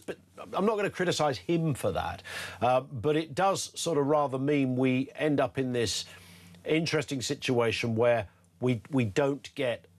we don't feel any stripes have been earned. Whatever you say about, you know, his path to power, I think people would like to hear a bit more about his arguments. They'd like to see him battle it out with that part of the Labour Party versus that part of the Labour Party. So we get a, you know, is he Corbynite? Is he Blairite? You know, it's hard to tell. He has stood for leader before and failed quite spectacularly, Paul. So, you know, what's he going to bring to the party? I mean, my instinct is always to test ideas, debate it all out, you know, put it in front of hustings and all of those things. But unless there is a serious contender, I don't think there's a point to having a contest just for the sake of it. And as things stand, as you say, there isn't anyone else. Few names, straws in the wind, but no one's going to suddenly come from nowhere and get that 81 names, particularly now that the tectonic plates are shifting quite so dramatically. So I don't think that alas, I don't think there is going to be a contest. I think it will be a coronation. I've just put the special conference in my diary, by the way, 17th of July. I think that will be the date that he is crowned leader of the Labour Party and therefore the Prime Minister. So what that means to me is that he needs to set out his stall in these next couple of weeks for some big, serious speeches on defence, on international relations, on the economy, on growth, on rebalancing the economy out of London, all of the things that he's hinted at. He's written a book, to be fair, so a lot of it's in his book. But I think now he can't just sort of breeze in like he did in the by-election policy light. I think he has to go into Downing Street with a pretty serious prospectus. What kind of Labour Prime Minister will he be? If you had to, you know, the obvious comparisons, you've got Tony Blair there, you've got Jeremy Corbyn there. Where is Andy Burnham? Well, I mean, nowhere near Corbyn, I would say. That's not his political tradition. I mean, possibly Wilson, so somebody who recognises the need to balance up left and right and not just have one faction in total command. Wilson said you need both wings to fly, you know. I think you might see a bit of red meat, I don't know, taking Thames Water into public control on the one hand, and on the other hand, opening up the oil and gas drilling in the North Sea. You know, so you might see a sort of triangulation, terrible word, but you know, that balancing of left and right policies to get growth in the economy. It won't be a lurch to the left if he's got any sense, but you might see some quite radical policies which maybe the country does want and demand. So, you know, I think it'll be nothing if not fascinating, but I think it will just be it's just a better pair of hands. I think, you know, he'll know people's names in the corridors. He'll understand the politics and have more empathy perhaps for his fellow parliamentarians. He'll just be better at it, I think, in terms of that job. I always compare it to dentistry. You know, when I go and get my tooth out, I want a dentist who's lived and breathed dentistry all their life. I don't want someone just coming in from another job, having a go, seeing how they get on. Politics is a bit like that. You do need experts and specialists because it's hard. True, but you also want people who've got a kind of, you know, we've got a current cabinet with no business experience. That surely should worry anybody, shouldn't it? Well, I would say that, you know, there's plenty of people who can advise who have got business experience. And interestingly, Andy Burnham's already started to put in some advice from a quite big business figures, and if my brains went fried from the heat, I would remember their names. But a couple of, is it O'Neill? I think is that the guy's name? You know, there are people who are advising him on the business side, and again, he's adept and clever enough to know what he doesn't know. So he's going to take advice, I think, from people that do know business and try and be pro-growth. I mean, he, like every Labour Prime Minister, will be judged on economic growth. Simple as that. And if you don't get growth in the economy in the next 2 years, it's game over. So I think he's going to understand that, even if it is just from a political point of view, that you need to have good advisors and you need to unleash growth across the country. But again, his book does hint at this. His book says, look at Manchester, you know, really strong growth with private sector investment and partnership with the local state. And he wants to kind of replicate that across the UK. So that is one way we might get the growth going. And I would just finally say, you know, lots of people are saying, oh, we need a general election. Well, in our system, that's not how it works. We don't elect presidents. We don't elect prime ministers. It's Parliament. We are a parliamentary democracy. A long may that continue. But it's Parliament who decides who the prime minister is, and then the king calls that person to serve. It's not a vote of the people. No, I do get that. Listen, Paul, great to see you again. Thank you for coming on with us. Paul Richards, former Labour Special Advisor. Sounds very much Team Burnham to me. There was a lot in what he just said. You can pick apart whatever element you like. I did say before the news that Keir Starmer, I thought, had about 160 majority. It was 173, actually. I think I'm right in saying 173. Three or four, you know, what's one among figures that high? It is beyond extraordinary. We said it with Boris Johnson. A couple of things happened with Boris Johnson. He gets an 80-seat majority, and that was pretty much guaranteed to be 5 years plus another term as well. So 4 or 5 years on the second term. Because it didn't stack up. You couldn't overturn that majority. You'd have to have Scotland fall. And Scotland did fall. The SNP fell. It started to look like a completely different picture out there, where the Tories had made some inroads.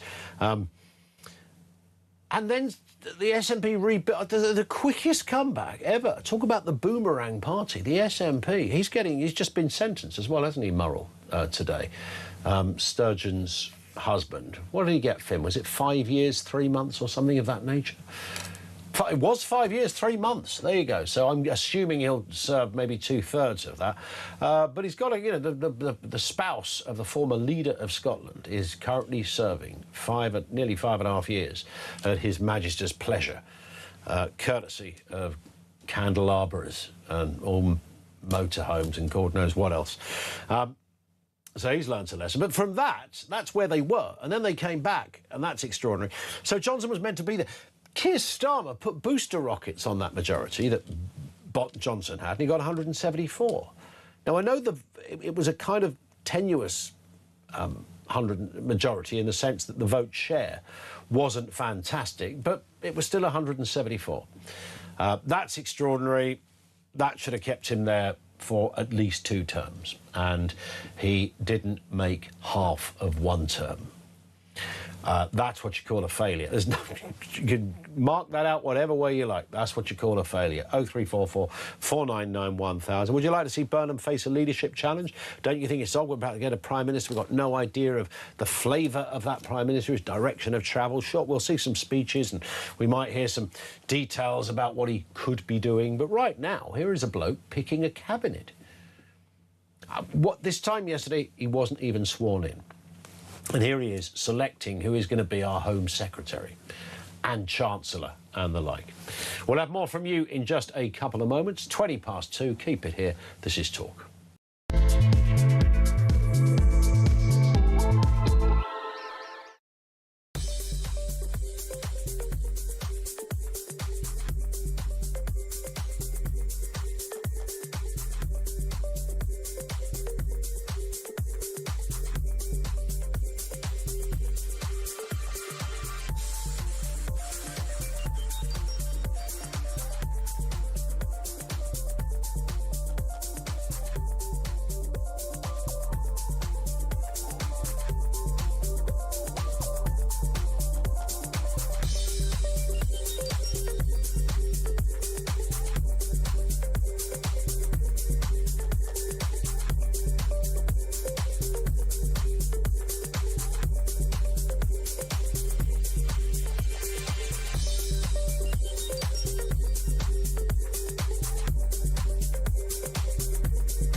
What they're ashamed of is the English flag. Scottish flag, fine. Welsh flag, fine. Irish, everything like that's marvellous. But no. We can't be English. And this has been going on for a long, long time. He would be Prime Minister of the most toxic political brand in the country at the moment, which is Labour, and that is what we will be battling against. Our Prime Minister is allegedly attacked by another nation and nothing is said. This is a reminder that Russia regards the United Kingdom as a hostile power.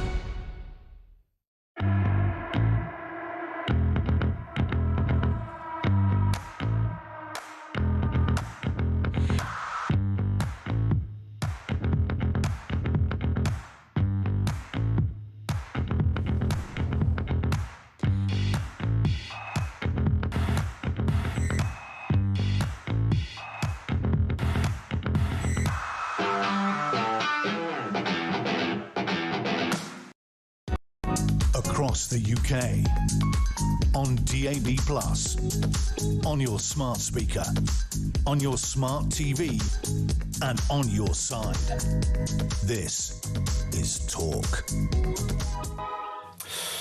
Couple of comments in the meantime, says Lee. The British people get nothing done while politicians debate and muck around. We all suffer with another intermediate leader. I'm sick and tired of it.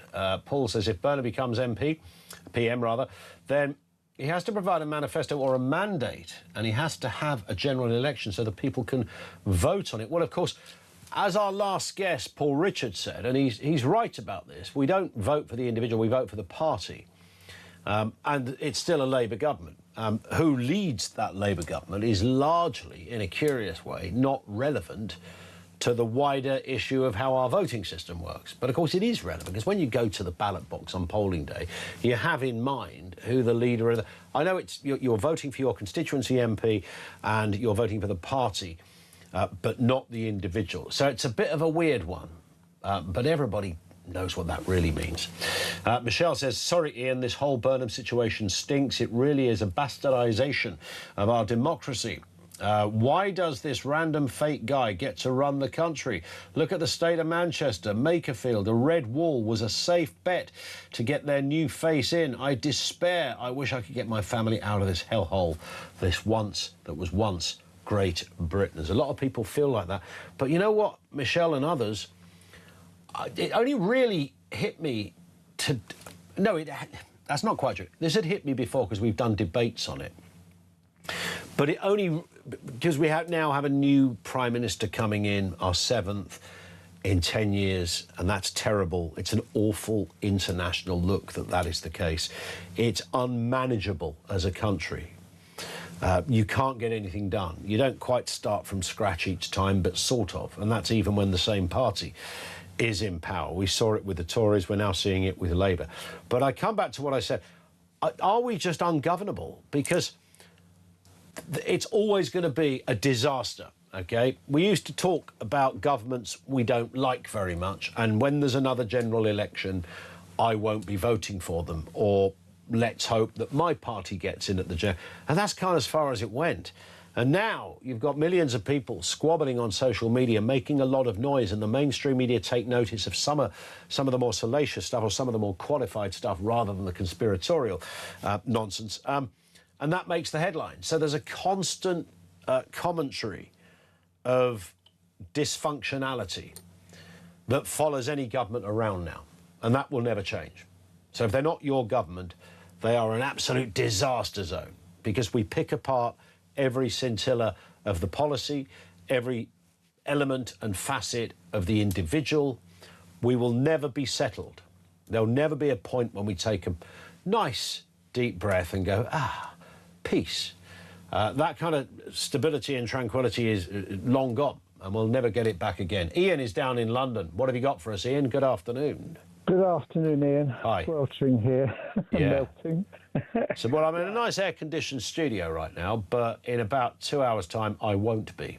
I want a job there. I won't ask for much ice cream. It's a double-edged sword, because, you know, yeah, OK, it's all right, but you're kind of lulled into a false sense of security. Because I'm likely to get on a train that's roasting hot, and that will not be a pleasant experience, and then into a car that is even hotter. So, then into a garden that's even hotter. And then you've got the kids to play with, which makes you even hotter. Which makes you even hotter. Thank God for a paddling pool. Right, OK. First of all, I think the following two things should be put into law. All right, it's not going to affect it now. Yep. One is if you try to elect a new leader, it has to be a sitting MP that must have been at least 6 months sitting MP. Nobody that's pulled in like just for this. That sounds reasonable. Yeah. Right, must be a sitting MP. And two, if it's like this, basically there must be some sort of vote and ballot to make sure that it's okay with the whole of the party. Sure. And what they do is, and if they don't do that, then basically it's a general election. Quite simple. You're not voted for this guy initially. No. And now the Parliament, as we know, with the Labour Party, if you ask them all now, no matter what was on the stairs behind, right? They're on the stairs behind. It was exactly the same when he did the new intake of all the new members in 24. Exactly the same photograph. Why did it? Do you know what? No one's explained this to me. To be honest, Ian, how did that photo even end up happening? Because he's not. I mean, he must have gone to. It looks like Westminster Hall, which is the kind of sort of annex next to. In fact, I'm looking at it now. I'm pretty sure that is Westminster Hall, not far from where. Not far from where Guy Fawkes did his thing. They don't point that out to you when you walk through there, by the way. But it's a store cupboard these days.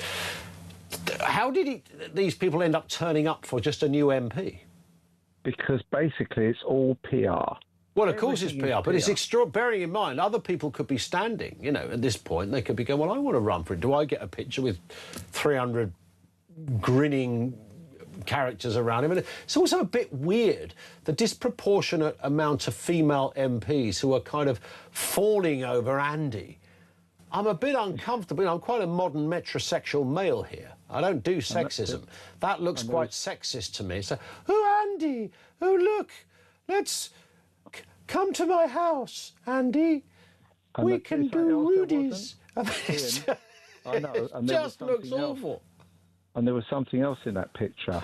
Yeah. There wasn't very many minority. Good. I can see one black female MP in there, but this is a party that has a good proportion of those people. So we've got a bit of sexism and a bit of casual racism going on. Absolutely. And if you look further back... Andy, right I've got all hot and bothered. Oh, go. Stop it. You'll be sort of like...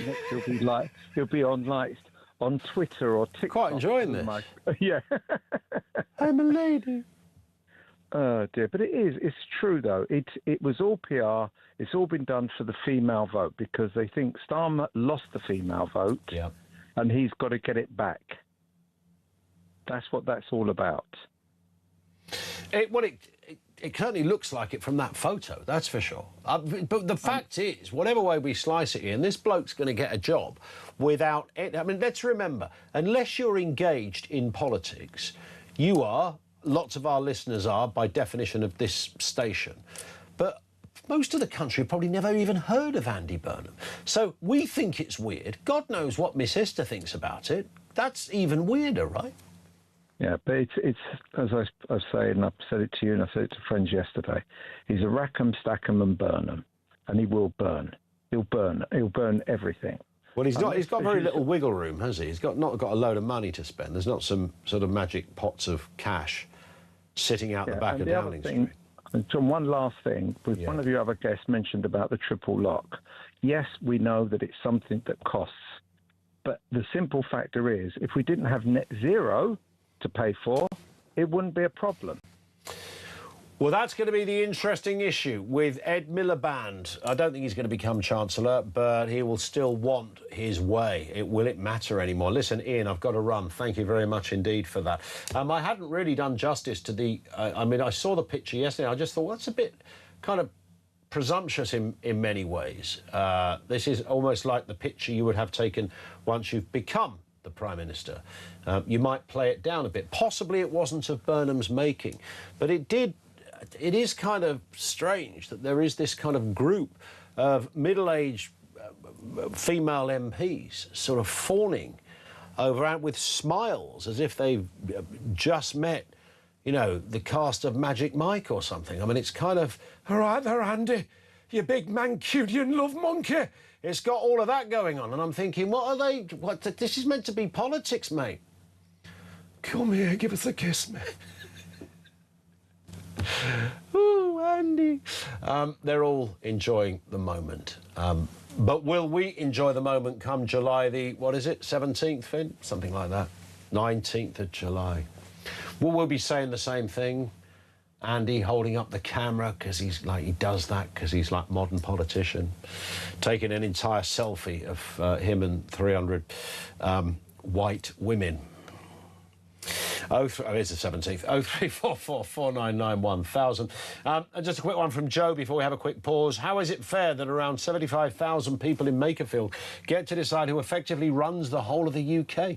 If Burnham is pushing for major changes that weren't even in Starmer's manifesto, then where's the democratic mandate for that? You can't campaign on one set of promises and then shift direction once you're in power.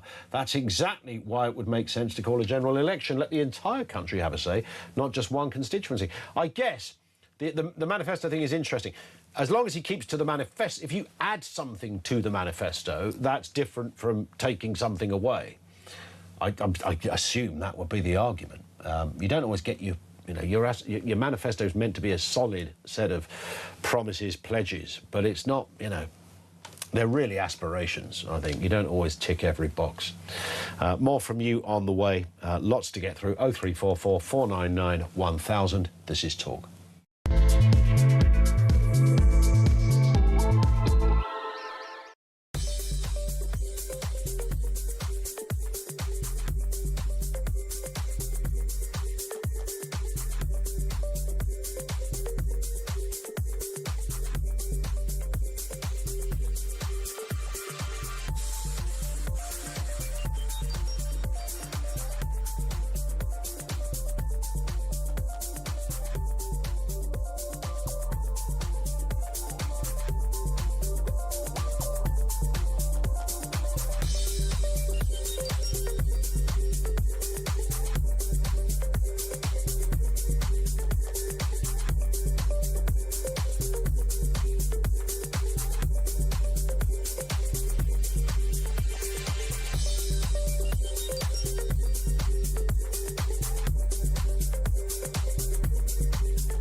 Across the UK, on DAB+, on YouTube, on your mobile, and on your side.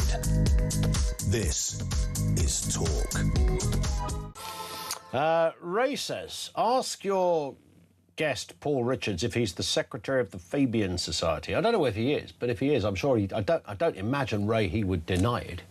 Because the Fabians have been going for 142 years. Most Labour MPs are like actors and members of Equity. It's that kind of sort of territory, if you like. The Fabians have been going about a century and a half or something. Interesting how many of those groups are out there. When you do a deep dive into different politically affiliated groups, whether it's Conservative, whether it's Labour, it is fascinating where allegiance is. If it's not really allegiance, you just sort of automatically do it if you're a Labour politician. It's like it's Labour and cooperative, and the Fabian thing in brackets, I guess. Let's move to, of course, the EU postponing, this is interesting, its Brexit reset summit with Britain. And the reason is extraordinary. Brussels believe that Andy Burnham will be a softer negotiating opponent than Keir Starmer and wants to wait him out. What a coincidence, considering today it's 10 years since this happened. Total number of votes cast in favour of leave was 17,410,742. This means that the UK has voted to leave the European Union. And that was 10 years ago. I was there in Manchester when that vote was read out. Let's speak with Mike Galsworthy, the chair of European Movement UK. Good afternoon to you, Mike. Just a sort of trivia matter to clear up here firstly. We've been exploring. Does anyone know the name of the woman that announced that vote? Oh, I've got no idea. That's not my... Don't you think she should be... We would all know who she was, you know. It's like there was surely a career, if not just being the co-host of Pointless or something. I thought the more famous one was David Dimbleby announcing sternly the result. I thought that was the moment. That's true, but you expect a Dimbleby. I mean, I think whether she was the like a clerk at Manchester City Hall, I don't know. But it never really crossed our minds before that somebody who uttered such famous words... Go and look her up, give her a call, see if she's... we need to get her up. Finn, can we find out who she is? That she thinks she needs. Yeah, we'll find out who she is, and we'll... You be the guy who fixes it for her. That's right. She'll be on Big Brother and Love Island by the end of the year, I promise you, Mike. Exactly. You can get a cut of it as well. Absolutely right. There's an agency gig waiting to happen. So here we are, 10 years on. A mate of mine who was very much a Remainer said to me at the time that one of the reasons he didn't want this vote wasn't because he thought his side were going to win or lose. It was nothing to do with that. He said, the problem I've got is that in the lead up to it, we'll talk about nothing but Brexit for all that time. And after it, we'll spend a generation still talking about Brexit. It turned out that he was absolutely bang on, Mike, right? Yeah. I mean, I don't mind, and I may be different from other Remainers like this, I don't mind that we had a referendum. I think that, in principle, is a good and healthy thing, seeing as there'd been so much development of the common market, the EU and things like that, which had so little input from the British public, which I think was a failing of our government and our media rather than the EU itself. But the way in which the referendum was done was, generally speaking, very vitriolic. And it was kind of like usually people in the Conservative Party for versus another politician in the Conservative Party against. And when it was 2015 and it was kicking off, I was quite excited because I'd been making science policy arguments around UK-EU relationships. And I thought, we've just had this general referendum and we've not been able to get our ideas and edgeways. But with the referendum, then the science community can talk about it. And the farming and the fishing and the tech communities, we can all have... Maybe I was too kumbaya on my part. It was a very positive thought. I mean, that's how it should have been. And instead, we had, you know, hyperbole, we had lies, we had mischief, we had... And neither side covered themselves in glory in some of the way that this was campaigned. It should have been. And I remember recently watching that documentary on Brexit. You might have seen it. It was just sort of relived the moments of how it led to the final result. And it was kind of a bit chaotic, wasn't it? And 1 minute Remain were going, oh, my God, look, they've got a bloody bus. It's got this big figure on the side. We can counter that quite easily. And I think it was Channel 4 that got Boris at the back of the bus and said, come on, 347 million, but you know that's not the correct number. I think it is. And it just sort of went away quietly. And Michael Gove goes like, no, actually, it's more. And... Yes. Not going to damage our green economy. We're going to have a green Brexit. And, you know, all of this stuff. It was all about the sales pitch rather than putting before the nation. So remember in 2014 when the Scots had their bid at independence? Yes. They at least, to give them credit, put together this manual, this manifesto of what Scotland would look like outside the UK. And we on the Remain side, because I wasn't in the Britain Stronger in Europe campaign, I did like them, but I did have to talk to them. They were all waiting, and I was waiting on kind of like, when are they going to declare what the model looks like? When are they going to put this out to the nation of how it's going to be? And they never did. And you heard in the recent thing on the BBC, Boris Johnson now saying, I didn't think it was our responsibility to have a plan. But that was it. That was all of it. It was Pied Piper, follow me, this looks fun, doesn't it? Who knows where we're going? Doesn't matter, but we'll get there. And that was a big factor in the mess that came after, because blame Remainers as much as you like, the Conservative Party that were leading it after that vote didn't know amongst themselves what they were going for, full of internal fighting. And that tanked our economy too, because investors were looking at the UK thinking, are we going to invest in that piranha pit? They don't know where they're going. We almost need, and I don't know, because everyone's got, this whole thing that everyone's got a sort of an inbuilt bias. I was just trying to think when you mentioned the, in the Scottish referendum where there was as objective as they could be, here was the sort of the arguments for and against. And, presumably you get a bunch of academics together and say, right, this is your job, politics left at the door, please. We need you to objectively show. But there's always a chance, isn't it? There's always a chance, though, is there not, Mike? Our nation to be run.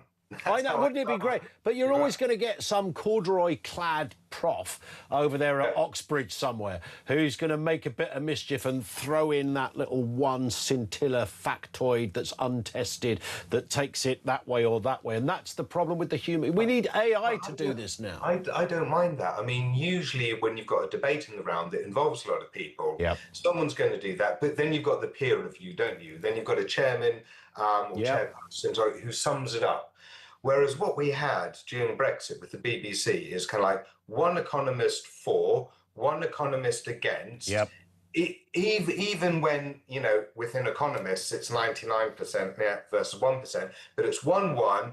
Now go and shout at each other for about 2 minutes that you've got in a debate. And then the BBC is going to chair it and say, well, there we go. Some people think this, some people think that. Sure.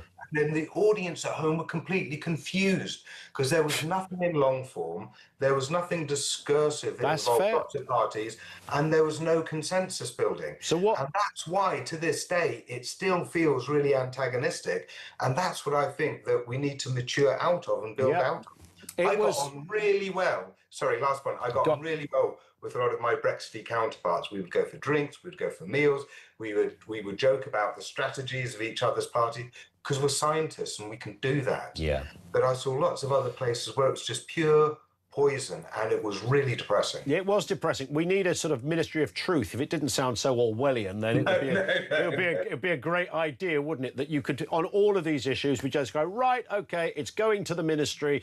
Lindsay Hoyle could stand up, say, I'm sorry, this debate is ridiculous. It's going to the ministry, and then they can all decide. I would like to think, though, Mike, throughout all of this, I am, a contemporary political genius, and therefore I had called this element correctly, because I said, as we approached that day 10 years ago, the problem, not just that, notwithstanding the point that my friend made, that, we will just talk about this forever, I said these numbers that we can't quite qualify and nobody can substantiate whether that's quite true or whether it's out of context or, you haven't quite put in focus the telescope. We will forever have this argument where Remain will say for the next 10 years, we're far worse off, we don't do as much trade, and Leave will say, we're all squillionaires, everything's fantastic. And that sort of turned out to be true. The one thing I would say is the sky hasn't fallen down. We are the fastest growing economy in the G7, still just, it's all tiny numbers, but just. So we're kind of, it's not a law of physics. You're a scientist, Mike. It's not a law of physics being in the EU, right? No, but it is a puncture on so many fronts. And I'll avoid the numbers because I know everyone gets sick of numbers, but everyone does know that businesses right across this country have got a lot more paperwork because of Brexit. And that didn't come from COVID, and that didn't come from austerity. It is from Brexit. And they know that in terms of mobility of talent, both out and in, they know that's jammed up because of Brexit and recognition of qualifications. So there is grist and grizzle there, which does get in the way of business operations. And I always think, rather than trying to play games with the big abstract numbers, you do have to bring it down to the lived experience of small businesses and people in this country and what they want. But with the numbers, I mean, what do you do if you've got official statisticians saying to a Vote Leave campaign, cease and desist with that 350 million number, and then they just get ignored? Unless, to come back to your Ministry of Truth idea, that Ministry of Truth can say, right, I have the power to take you guys off air or you individuals off air for the next week as punishment for not listening to a warning about a misuse of stats. Unless you've got that kind of mechanism, then that's not really, that's just not going to work. But most importantly is that this game gets played by a lot of politicians.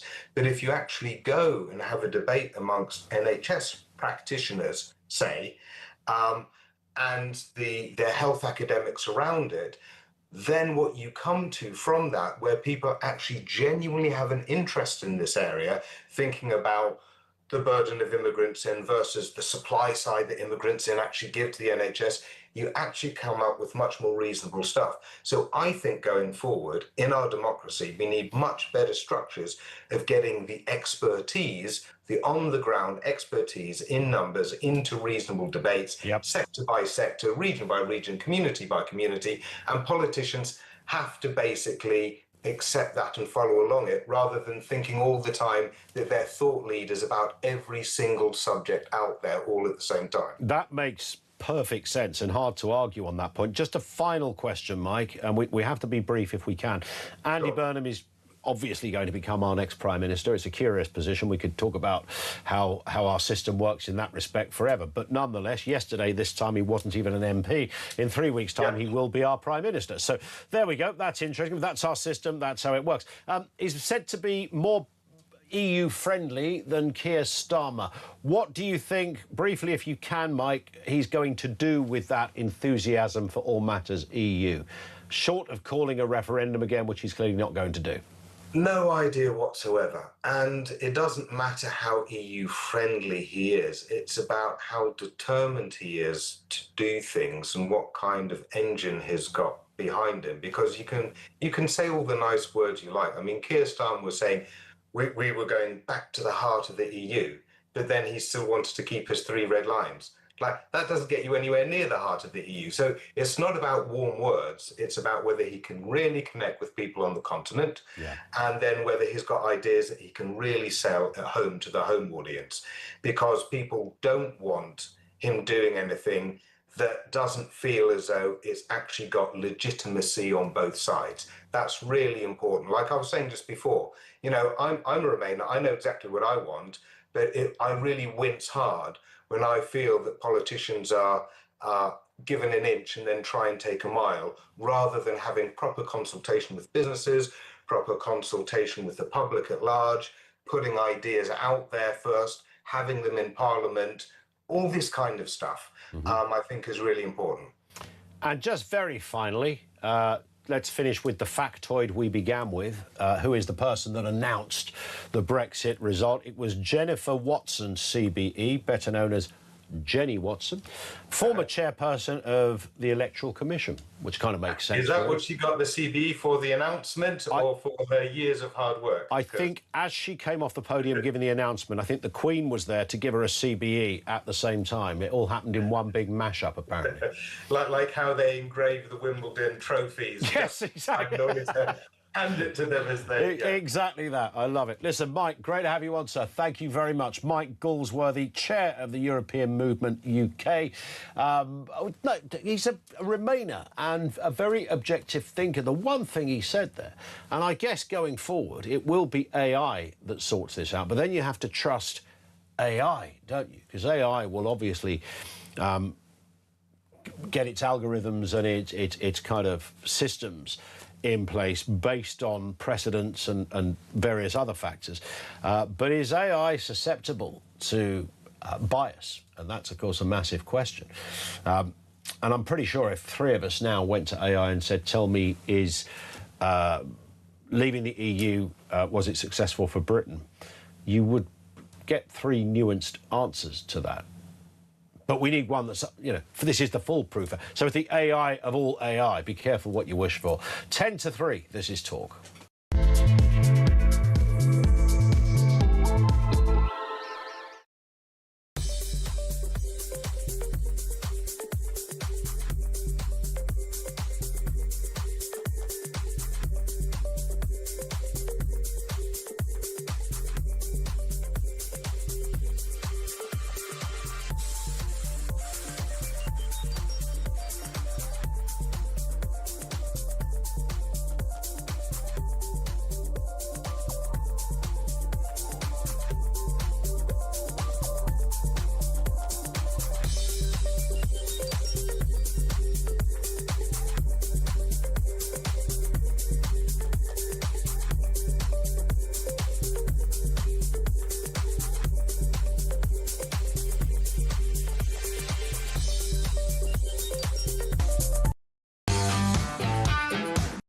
What they're ashamed of is the English flag.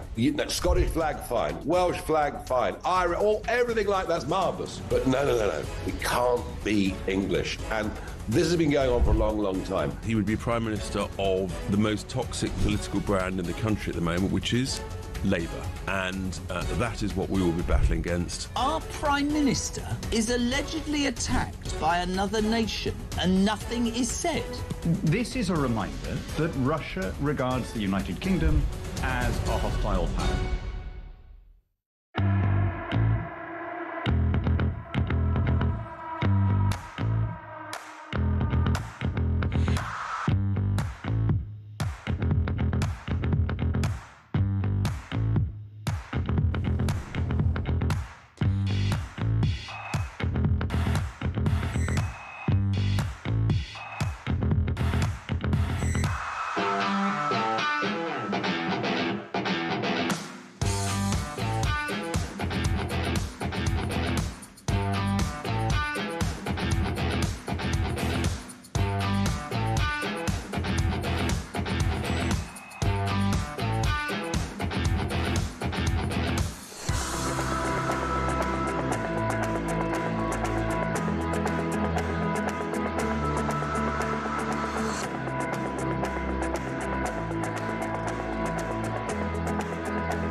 Across the UK, on DAB+, on YouTube, on your mobile, and on your side. This is Talk. Welcome back. We've got the voice of doom, by the way. We've had a little rest yesterday because it was a very busy news day for obvious reasons. Voice of doom is the mystery voice. It's political, so you're looking for either a politician or someone who's so obviously connected to the world of politics. Male, female, left-wing, right-wing, dead or alive. This is the voice you need to identify. Any of the noble aspirations. It's short and sweet. Who's this? Any of the noble aspirations. 87222 if you think you know. One more time. Any of the noble aspirations. OK, one more time. Any of the noble aspirations. 87222 if you think you know who that is. And if we get somebody with the right answer, we'll tell you in the next hour. If we don't, it rolls over to tomorrow. All right, one more time. Any of the noble aspirations. 87222. Grace is down in London. Grace, what have you got for us? Good afternoon to you. Good afternoon. I'm very glad that Starmer's going. Do you say you're glad he's going? Yes. OK. And I was quite angered by his speech and his claiming to have lifted children out of poverty when what he's actually done is to force some children into more severe poverty by cutting really important programmes. Well, it's a classic. I heard David Cameron in opposition talk about this in a speech a few years ago, when he wasn't just talking about Labour. He was talking about what politicians do, where you take a sort of a civil servant draws an artificial line and says that's poverty, that isn't poverty, and you give somebody an extra £2 a week and they jump over the line statistically, so you can then claim you've got people out of poverty. And of course there's no intelligence to that claim. Getting somebody out of poverty isn't something that puts you in a different part of the spreadsheet. It's something that's perpetual and ongoing. It's an obvious and tangible change in your circumstances. But it's one that politicians jump on all the time, left and right. Oh, we've got this amount of people out of poverty. Not really. Yeah, and what Starmer is referring to is relative poverty, which is 60% of median income. And what he's ignoring is that people in extreme poverty who tangibly lack food, for example, have had some of their support ripped away from them. And it was Cameron, interestingly, had made it the case that there ought to be 0.7% of GDP given to international aid programmes. And Starmer's now cut it all the way down to 0.3%, having criticised Rishi Sunak for cutting it. So he's been very hypocritical, has Starmer. But I don't think think that Andy Burnham is the Messiah. However, I think that given he's relatively popular in terms of YouGov polling as a politician, I think it probably does make some sense to have a bit of civility and let him have a go, because he's got some experience as a politician and he's more liked than most other politicians are. But I do understand people thinking that there ought to be a general election. I just feel. The word Messiah does come from the Hebrew. We do have the word Messiah in our language because of Jesus 2,000 years ago doing something particularly amazing, and actually that gives humanity real hope, and no politician is going to be able to fix all our problems. It's really good if we can have better politicians rather than less good politicians, but I sometimes think we're imagining politicians will be able to fix everything, and unfortunately they're not. Yeah, what are we looking for, though? Do we really know what we're looking for? Because, for example, those people that want to see Reform become the government, and the polls suggest that they will certainly be the largest party, whether they form a full majority government we will wait and see. But, of course, that's great if you're a Reform supporter. And if you're not a Reform supporter, which would be, like all elections, most of the people that didn't vote for Reform, that number will be collectively higher than the number that did. So you will have a lot of grumpy people, even though you've got a lot of very happy people. Now, that's the first past the post system. It's the way it works. But we're perpetually in this battle, Grace. We don't stop rowing. We don't stop analysing, we don't stop tearing apart, we don't stop employing hyperbole and sometimes, quite often in fact, outright lies. The government will always be utterly chaotic and not fit for purpose, according to those that don't support that party. Yeah, and there are so many things. I think one thing that sticks out in my mind is that we have got a culture now where we've got adverts all the time telling us you can have this thing that you feel like having right now when you want it, and more so than we might have done a few generations ago. And so when we can't get what we want immediately, we feel all the more aggrieved. And also because we're all in quite different bubbles and echo chambers, we can end up feeling all the more angry when we see people with different views, whereas when everyone just watched the same media content, even if you didn't agree with that particular outlet, there was a little bit less disagreement between people. True. And I feel like now there's kind of But there was a measured disagreement, and this isn't like something that goes back to post-war when people were all a little more friendly and you could keep your front doors open. It's the point where your political opponent has become your enemy. And that, I think, is where we've kind of taken discourse. It's like people, there is an absolute bilious hatred of people with a different view. The person I was referring to a little while ago, he said we should love our enemies, and I think we've lost that idea. We've lost the idea that we should consider that all of us are flawed, all of us need to improve things. Instead, we're kind of told, just get angry with those people over there. Indeed. Those people over there. And it happens across the political spectrum. It does indeed. I've got to step in there, Grace. Love your enemies, apart from socialists, of course, who deserve none of the above. Right now, it's 3 o'clock. Let's get the latest news headlines.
across the UK. On DAB+, on YouTube, on your mobile, and on your side. This is Talk.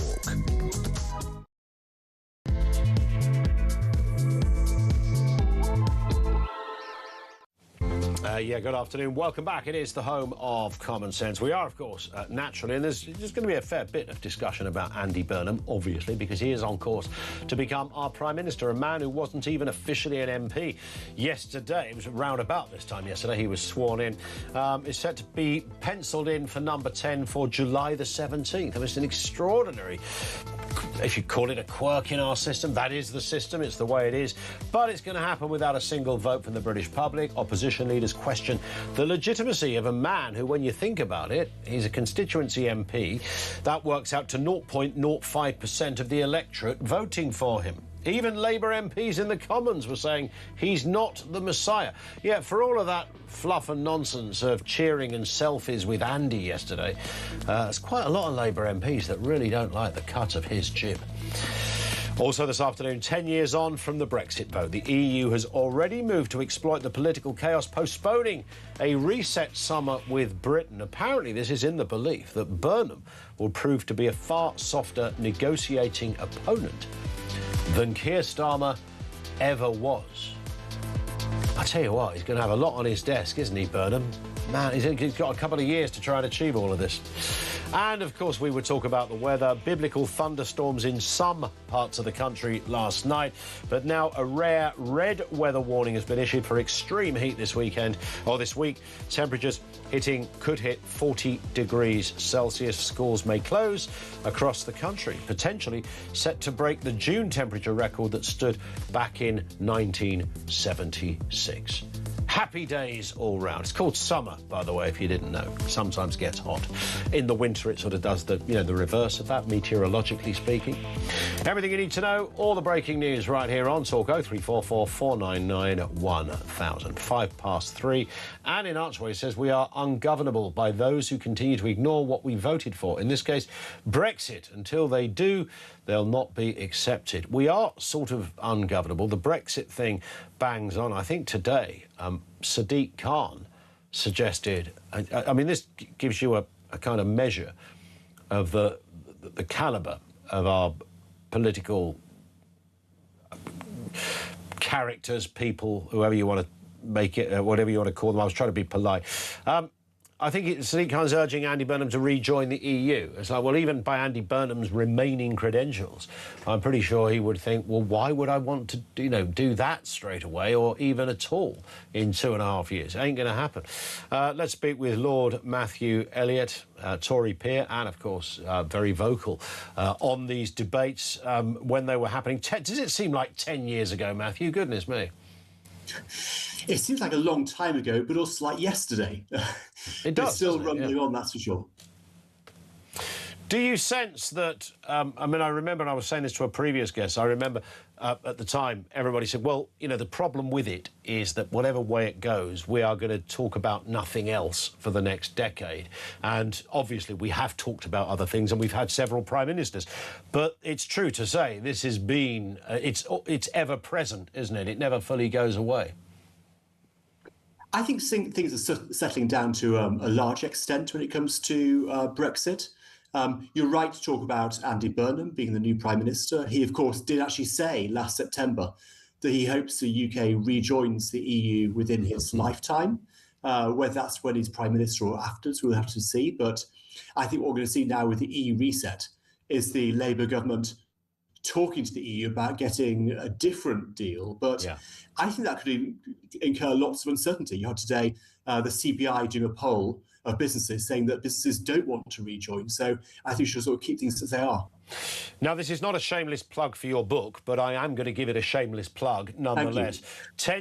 Your new book, 10 Years On, The Untold Story of Brexit, Reflections on a Life of Campaigning. Now, I mean, it's a great title. It's obviously well researched because you were the chief exec of Vote Leave during that time.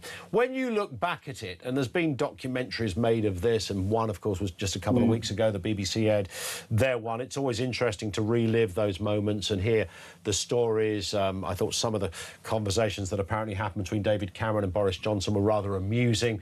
Who doesn't want to hear a senior politician swear on the telly? It's always great to see in that respect. But what's your own feeling of the quality of the arguments? We had a previous guest on who was a Remainer, a political scientist who just thought that both sides lost their way a bit in the sense of, you know, there was some mischief, there was the bus, there was the George Osborne telling us there's going to be an emergency budget and 27 billion people will be unemployed by 6 p.m. the next day or whatever it was. So we had all of this going on. Looking back, Matthew, do you think we had a good debate on the pros and cons?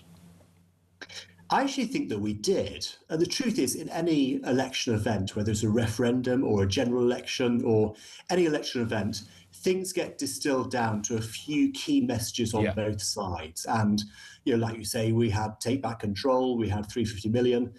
The other side was talking about the cost of Britain leaving at being, I think, 9,000, I think it was saying. So they had their own key messages. That happens with every campaign. But of course, at the same time, you had longer form interviews like this one. You had TV debates. You had debates up and down the country in town hall. So the bigger issues were aired during that time. And I remember some tough interviews and debates I had myself, where we went into great detail about what leave would look like and how it might affect different sectors of the economy. So that debate was held. I thought Take Back Control was absolute genius, to be honest. I thought that was... it was so succinct and so basic and brilliant because of how basic it was. It had mass appeal. It did what it said on the tin, etc. It was, you know, pure. Saatchi and Saatchi could not have come up with that. Who was the first person that said Take Back Control? Well, it goes back to the polling I did with Dominic Cummings when I was running Business for Britain. This was the 2014 European election results. Yep. And looking at the public opinion at the time, and taking control was a key element of that. So it was initially take control. Yep. I went into take back control. But like you say, it summed up that mood that basically law should be made at the UK level. But also, crucially, the essence of the debate was all about sovereignty and independence. Those aren't really buzzwords when it comes to a political debate. So take back control really harness that message. I always thought that sovereignty, independence was key. I thought that was the most persuasive argument. In fact, it was an argument that, as far as I was concerned, was already won before you could even put any detail on it. I just thought it was such an obvious point to make in terms of, you know, democracy and have we relinquished certain elements to the EU. These answers are demonstrably yes, and sovereignty is key, or should have been key. If you defer that to another bureaucracy, then clearly you have diluted something about your own. Some people like it that way, and that's fine. That's why we had a referendum. But I thought that, rather than curly bananas or, you know, diktats about how big a piece of wood should be in B&Q, they were all rather interesting. Boris spent a lifetime on Fleet Street, as you know, Matthew, writing about that. Yes. I do often tell my my Remainer friends that actually the banana diktat was actually true, which people don't tend to believe, but it is a true fact, as I'm sure you know. Yes, you're right on that, and but sovereignty was key. And as you think about the wider news today of Andy Burnham probably taking over from Keir Starmer, you know, both of them as Prime Minister now have the full weight of democratic accountability on their shoulders. They can't, you know, blame the EU for things going wrong. It's their decisions that change things. So I think that's a really crucial point. You know, democratic accountability does actually really hone things and really sharpen things up. Now, when it comes to the next election, no doubt the electorate will make a decision on the current government, just like they did the last Conservative government. That's right. It's right that happens. We've got a new Prime Minister hanging around in the wings, unless there's going to be some incredible challenge from Jeremy Corbyn and he goes ahead and wins it. And man alive, that would make the Brexit story look like a warm-up for political turmoil. That would be incredible. Burnham's going to get it, very pro-EU. That's his position. I don't think for 1 second he's going to have a referendum in the next 2 years to get us back in. But, of course, the smart money does say that he will look for greater alignment, and we know that Keir Starmer has already plotted in that direction before he decided to walk the plank. So he's looking for something called dynamic alignment. This is something the government's also talking about, where essentially they're saying that if there isn't a reason not to diverge from EU rules, we should align with them. That's their key position. Now, I would say this is actually quite dangerous. It's almost like salami slicing away the sovereignty we regained through Brexit.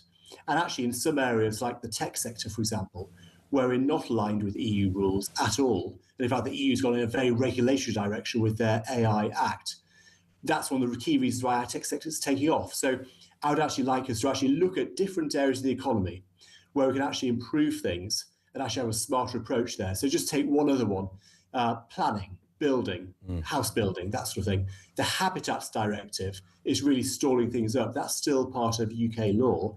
Another key reason why HS2 costs went up so much over the past few years. So let's look at specific areas where we can actually make sure we have the best regulations to boost growth. In terms of Mr. I mean, you know, one has to reasonably assume that if you're the Prime Minister of whatever party, you want your country to succeed and you want to go the fastest and quickest route that you can show that. And we get a sense and a feeling of growth. We often still hear the Remainer arguments. Our economy has shrunk due to Brexit. Andy Burnham as a Remainer.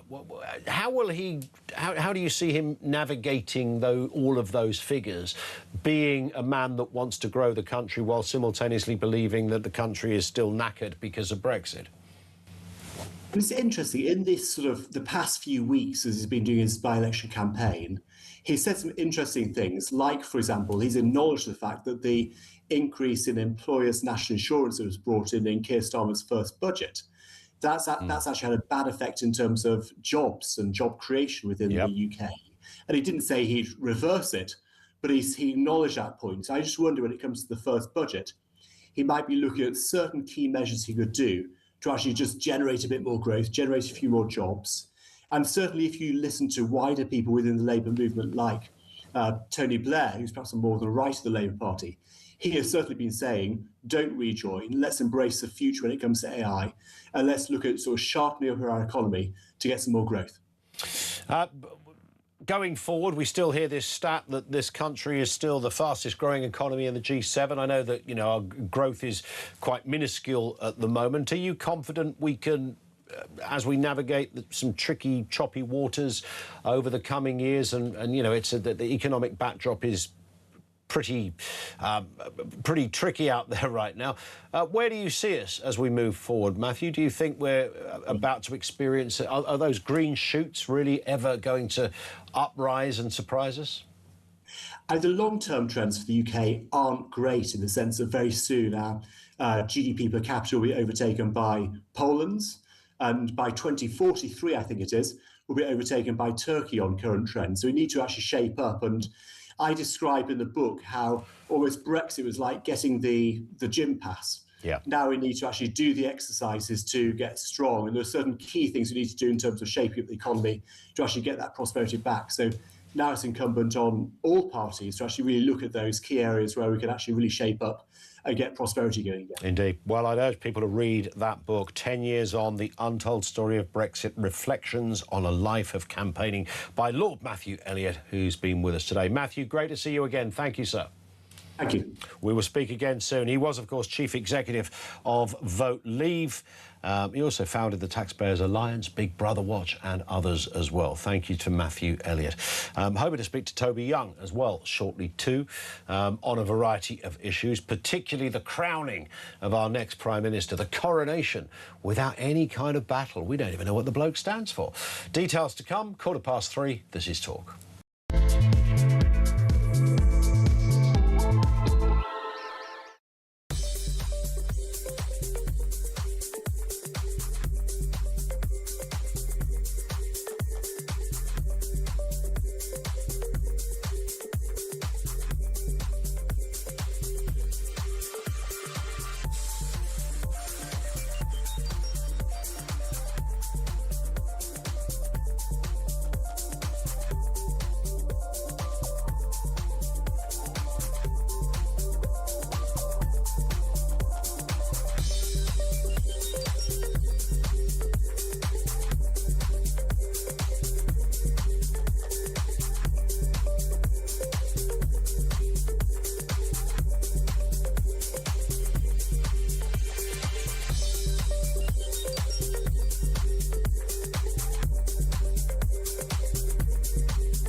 What they're ashamed of is the English flag. Scottish flag, fine. Welsh flag, fine. Irish, everything like that's marvellous. But no. We can't be English. And this has been going on for a long, long time. He would be Prime Minister of the most toxic political brand in the country at the moment, which is Labour. And that is what we will be battling against. Our Prime Minister is allegedly attacked by another nation and nothing is said. This is a reminder that Russia regards the United Kingdom as a hostile power.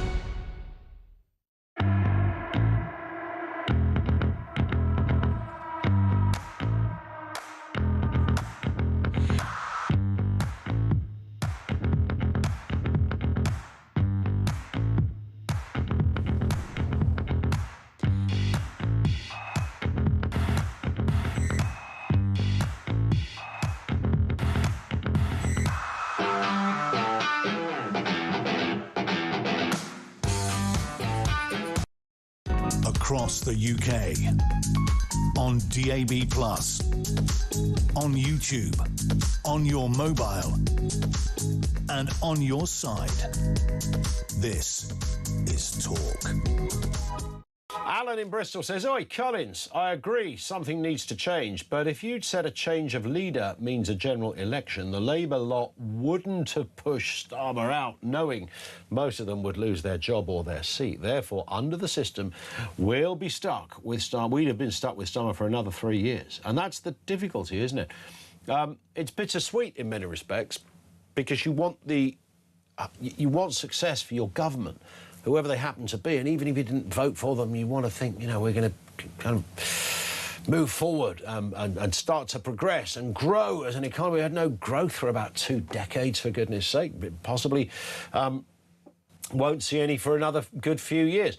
But you hope there's a government that's going to do that. Now, of course, simultaneously, depending on which way you vote, you also think, well, if this lot fail, our lot can get in. So you're stuck between these, obviously, realities, but and not quite irredeemable, because I think ultimately most of us want our country to succeed, whoever's in power. But, of course, Starmer wasn't very good at being a Prime Minister.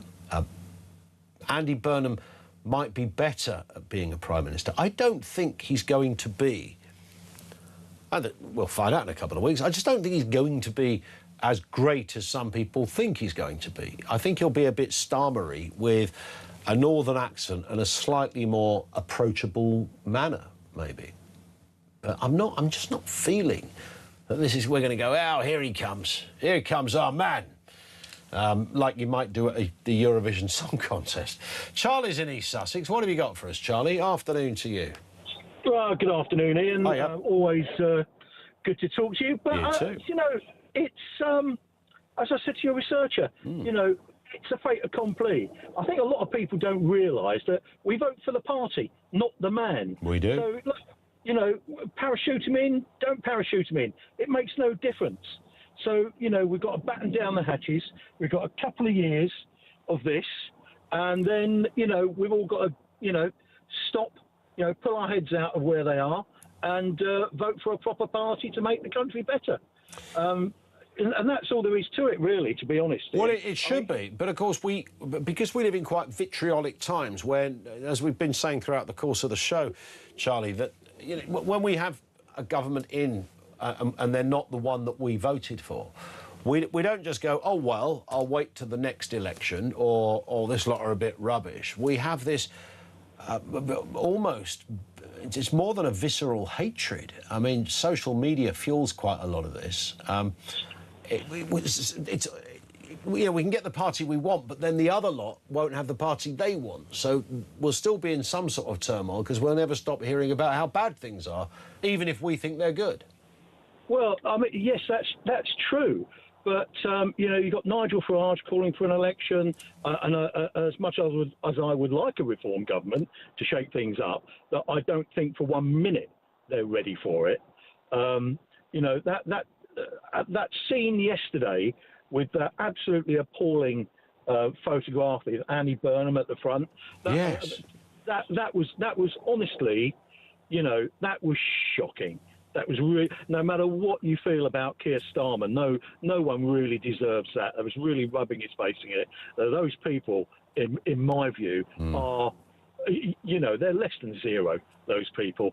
So it was just a bit odd, wasn't it? It was odd for a couple of reasons. Well, it was odd because it was just quite, as you rightly said, it's just a bit insensitive, really, you know, because this is an internal thing. They didn't need to do that. And but it was also odd that, you know, Andy Burnham's not the Prime Minister, and it felt more like a kind of, it looked more like a sort of take that gig than it did a sort of, you know, political similar minds getting together. There was Andy, you know, not a bad-looking guy, standing there with these fawning, mostly female MPs surrounding him, looking as if they all want to sort of, you know, either marry him or work for him, one of the two, and preferably both. Look, Ian, this is what we've got running the country at the moment. Look at that picture. This is what we've got running the country. I mean, really?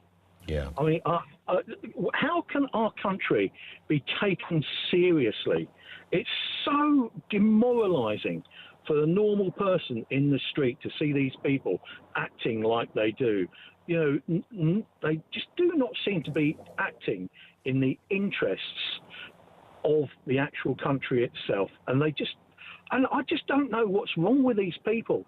They're just pushing and pushing and pushing and pushing. Well, they've got what they wanted. They've got rid of Keir Starmer. And, you know, now we're all going to suffer for it. We all know that. So what are we going to have?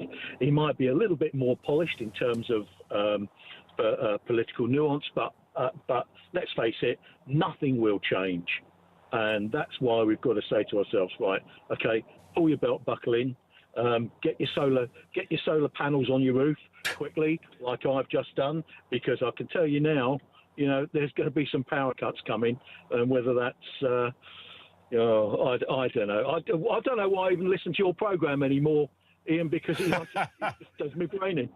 Well, it's always nice to know there are others that share the same feelings of, you know, there's an underpinning of optimism, but it ain't going to happen yet. So in the meantime, we're all just going to be a bit depressed, and you're not alone in that thinking. Charlie, you've been brilliant as ever. Thank you, mate, for that. Charlie in East Sussex. One in from Andy who says, totally accept we don't need another election as we elect a party based on a manifesto with a Prime Minister. If Burnham deviates from the manifesto, then a general election should be held for a PM the public haven't voted for. It's the same as Brexit. Any attempts to realign with the EU should be put to the public. If a rejoin is held, there should be two votes, one to vote to rejoin and one for the deal. Both have to agree. Changes as important as a change to manifesto or Brexit should go to the public. Yeah, the manifesto one is a bit tricky, but it's not impossible. I mean, yeah, we kind of, these are things that they want to do and they're quite solid about. You wouldn't, for example, get the House of Lords vote down a government policy if it was in the manifesto. So it is that serious. But there are some times where a circumstance might stand in the way of getting something through, and then, of course, you have an idea of a policy, and, you know, others come along with amendments which can often end up diluting the policy to an unrecognisable position. So there's all of that as well. But I like the principle that Andy puts forward there, that, you know, this stuff should really go to the public in many respects. Let's go to Andrew in Hertfordshire. What have you got, Andrew? Afternoon. Well, good afternoon. We have to go to lunch. You're buying the wine. I did tell you he was going to be gone by this time this year. Didn't you say this time last year, though, to start with? No, you're very good, yeah. It's very interesting. I mean, Burnham, last night, London, the Death Eaters from Harry Potter arrived, and he is Voldemort. That's the way you've got to position him. Yeah. And the reality of it is, his big policy in Manchester was to solve rough sleeping. It went down, and now it's higher than it's ever been. And he complained that he didn't have enough money from government, right, and the immigration policy was causing the problem and the lack of housing. So this is a man who always had a way out because he could say, I'm not given enough money.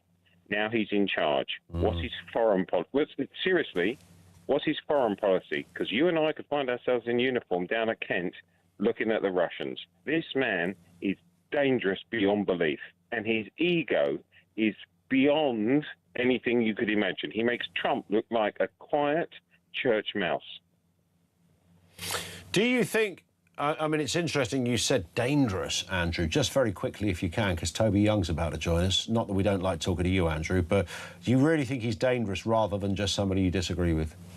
No, so first question to Toby, you must say is, what's Burnham's plan? And the thing is, he has no plan. Yeah. That's why he's dangerous. Well, we're about to... Toby.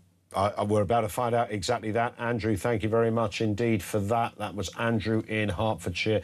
This from John, who says Andy B can go read the Labour manifesto, and that's what he can say is promised to us. I'll be interested to hear his interpretation of at least we're not the Tories, because that's kind of all it was, really, wasn't it, with Keir Starmer? We're not the Tories, and that should be good enough. And I'm an experienced lawyer, and I'm quite intelligent, so I do all right in the pub quiz, and I support Arsenal. So, therefore, that should be enough to see me through. And, of course, it wasn't, because the bit that Keir Starmer hadn't banked on, and, to be fair, possibly didn't know, is that he just wasn't very good at being a Prime Minister. And I say that, I think, objectively, and I would like to think that anyone else can see. Just wasn't very good at that bit. It wasn't a gift. You know, for a bloke that's a barrister that stuck a wig on for half his career, barking defence stories to juries at the Old Bailey, you might think he'd be pretty good at the old dispatch box, but he never lived up to that. Let's get a word with Lord Toby Young, Conservative peer, founder of the Free Speech Union. Afternoon to you, Toby. Good to have you on again with us. I mean, let's just talk about Mr. Burnham here. He's not the first to have been sort of coronated. I mean, Gordon Brown did it with bells on, really. His position was promised to him years before they were even in government. So it's happened before, but it is nonetheless still rather extraordinary that somebody who was only elected or officially sworn in as an MP less than 24 hours ago, in 3 weeks' time, is going to be running the country. Yes, I think it is rather extraordinary. I think the issue isn't whether someone like that should automatically have to hold a general election. It would be hypocritical of me as a Tory to argue that. But I think if Andy Burnham wants to introduce major changes to our Constitution, he's talked about overhauling the House of Lords. He's also talked about overhauling our electoral system, bringing in some form of PR, moving along devolution, giving more power to municipal mayors like he still is. I think if he wants to do any of those things, he needs a mandate from the public to do them. To try and do them without calling an election, I think, would be a constitutional outrage. What do you think he's likely to do then? Because he's got a manifesto. He's obliged, one has to assume, unless there's some sort of curious paragraph within the system that says, oh, in emergency times, when you've just been parachuted in because a bloke called Josh decided to give up his seat because the country realised they needed you, unless he's allowed to tinker with that. I mean, he's got no money and he's got to keep to a manifesto. What can Andy Burnham realistically do, Toby?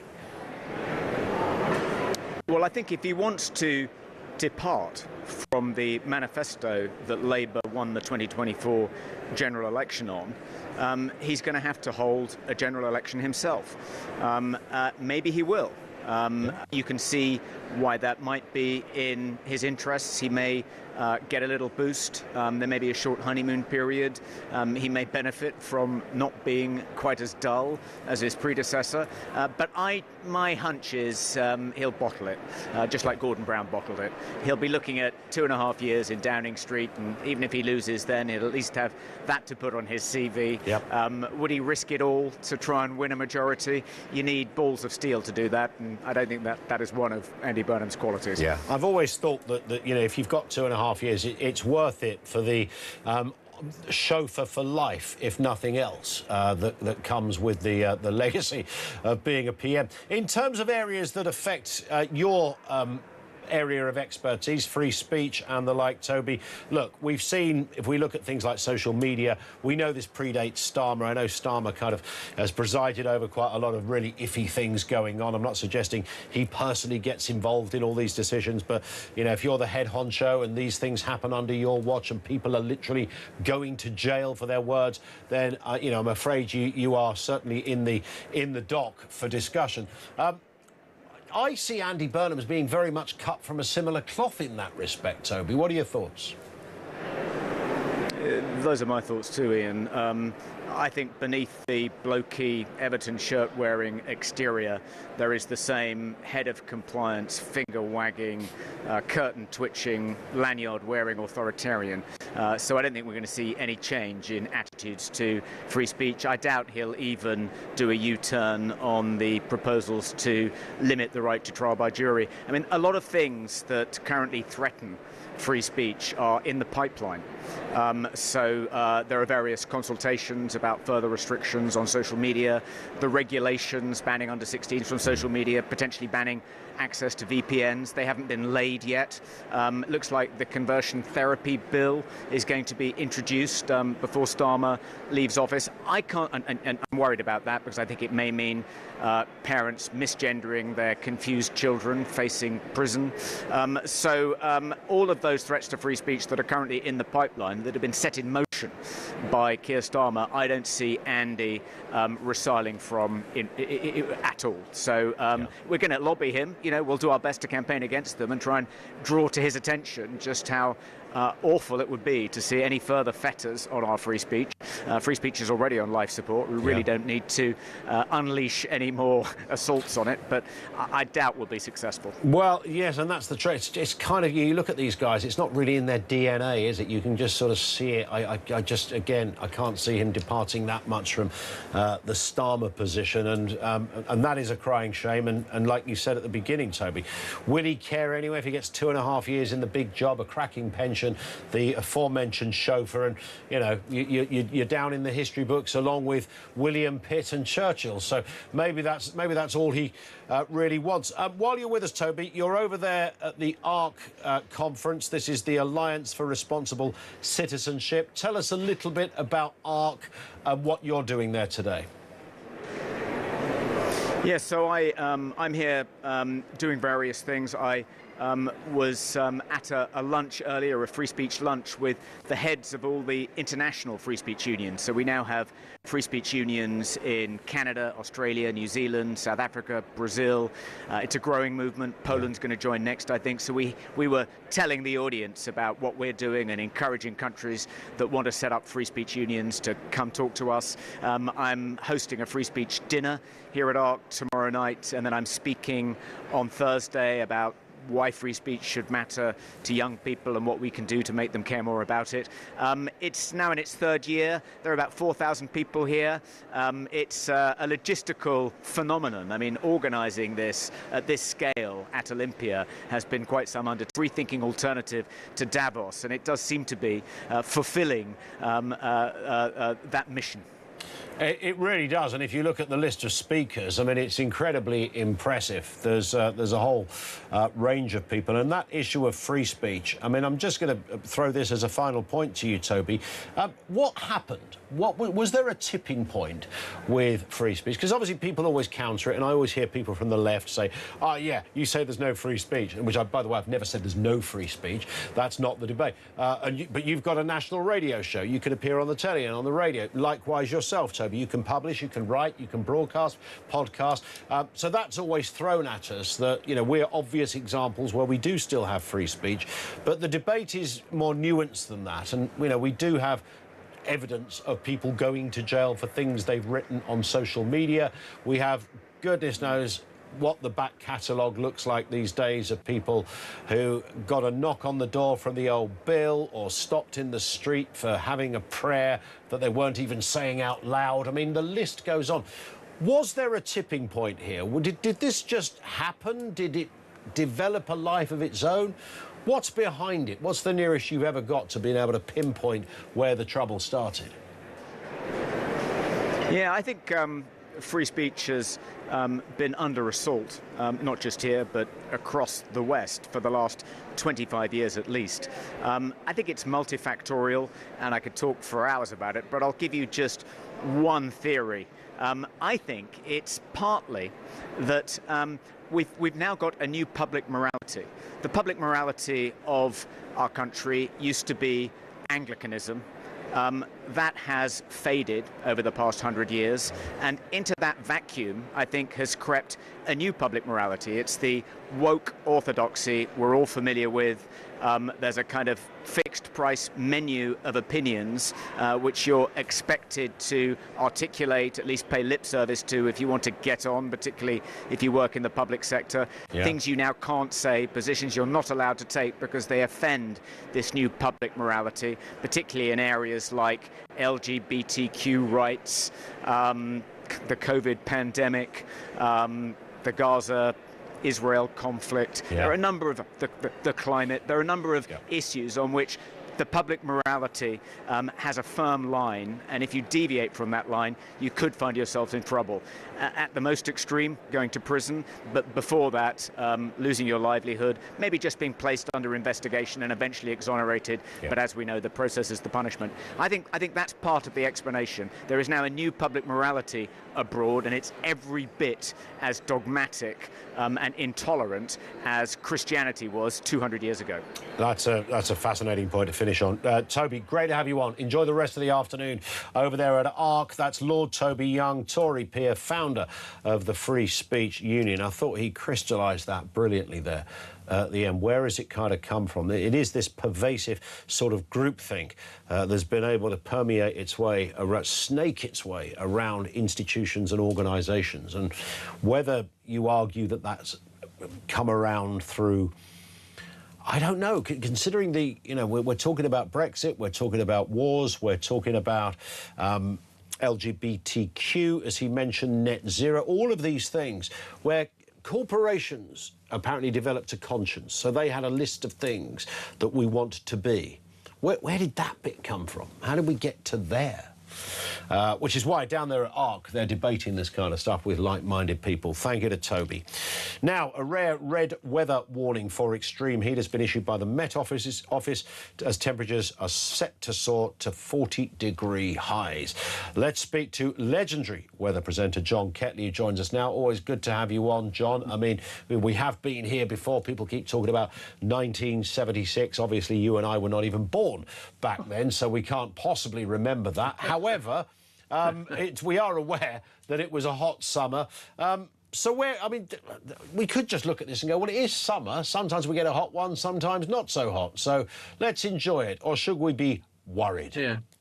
Well, I don't think we should be too worried about it, Ian, but it is a sign of the times. I guess we are seeing more and more of these heat waves, more intense heat waves as well, since, let's say, 2015. We talk about 1976, that was always a benchmark, and that's where the highest June temperature still lies. So it's 50 years since we got beyond 35.6, and we haven't got beyond it yet this week. But it will happen tomorrow or Thursday. So we are going to break the June record. But of course, the highest temperature ever recorded was just 4 years ago, and that was in July on the 19th in Coningsby in Lincolnshire, and we got to 40.3. So if we get to 40.3, then we can really start talking about this period of global warming. And just to keep on the right side of Lord Toby Young, I will call it global warming and not climate change, which it isn't. It is a period of much warmer weather around the globe, and it's affecting the UK just the same. So it's one of those hot summers at the moment. We've had hot summers in the past during the early part of the 2000s. 2003 and 2006, we had very hot weather in those years. And then it all went belly up, you might call it. We had some terribly wet summers after that, and it looked like all things had changed again. But as I say, from 2015 onwards, we are seeing more of these heat waves, and they're getting more intense. There's no doubt about it at the moment. And that is, one would assume, I mean, people do have their own views, as you said, on things like climate change or whatever, global warming, whatever phrase they choose to use. But of course, the planet Earth, the universe that we exist within, etc., Mother Nature, all of the above, does some curious stuff from time to time. No one ever said it's a straight road. No one ever said, oh, this is what happens in the autumn. On this date, it will be like this, and in that date, it will be... if you could go back hundreds of years as a meteorologist. You've looked into all of this over the years, John, and been asked about it. We had an ice age once, for goodness sake. So, stuff does change. Well, major ice ages occur generally every, say, 100,000 years. They're big ice ages. But we had the little ice age, which was on around about 1700s, early 1800s. when temperatures were much lower. But even in the mini ice age, when the Thames froze over, and you could have fairs on the frozen Thames at Windsor. Even in those periods, we still had some very hot summer days. So it's not a one-trick pony when we're talking about global warming. We see different changes in the weather at different periods of the summer and different periods of every season, and 'twas ever thus. So we've had these periods of changing weather patterns, and no doubt it'll continue that way. I always say to people, just because we've got this heat wave now, we had a heat wave back in May, which was record temperatures for May, it doesn't mean to say because of the unreliability of our weather in this country, we cannot book a holiday now for 7 weeks' time and guarantee that it's going to be a week of sunshine, because it ain't. It just doesn't happen in this country. That's so sadly. true. Yeah. And if it was so easy and so straightforward, if our climate was so standard, then everybody would be off and the whole country would come to a halt. That is absolutely right. I'm always reminded of Melbourne in Australia, which has very similar temperatures to ours. The difference is consistency. And, of course, if you live in Melbourne in Australia, you can plan a barbecue in about March for August and invite your mates over, and they'll stick it in the diary, and it's a dead cert. We organise barbecues on a Thursday for a Saturday because we never know what the weather's going to do, of course. Yeah. Well, the sad thing is that I've organised barbecues in the past over the years, and it's rained. Yeah. Thinking that it's going to be absolutely wonderful in a few days' time, and it isn't. Generally wasn't. Yeah, and I guess we're going to have the same thing here. That here we are talking about the beautiful weather. It's very hot, of course, uncomfortable for some. It naturally goes without saying. Be careful, stick a hat on, and slop on some. And all this. And all of that. What happened last night, Ian? Did you get woken last night? Oh, yeah, it was horrendous. Yes, I thought it was in the Amityville horror movie or Scooby-Doo. Well, I know. It just came... I mean, I'm not saying it came out of the blue, but it wasn't forecast 3 days ago. No. But we had these storms blowing across much of London, and there was something like 30 millimetres of rain fell in no time at all. So these were localised storms in a sense. They mainly affected the south part of England. Further north, there was nothing at all. But we're going to see a repeat of this in the next few days. There's no question about it. I can't forecast exactly who will get the big storms come Friday and Saturday, but they will be around. Yeah. And some places will see some pretty nasty weather, I'm sure. Indeed. John, great to have you on again. Thank you. John Ketley, legendary weather presenter with us with a common sense forecast, I think we can fairly say. Yeah, it's very hot. A couple of weeks' time, it'll bucket down for a week. You just know it. 0344 499 1000.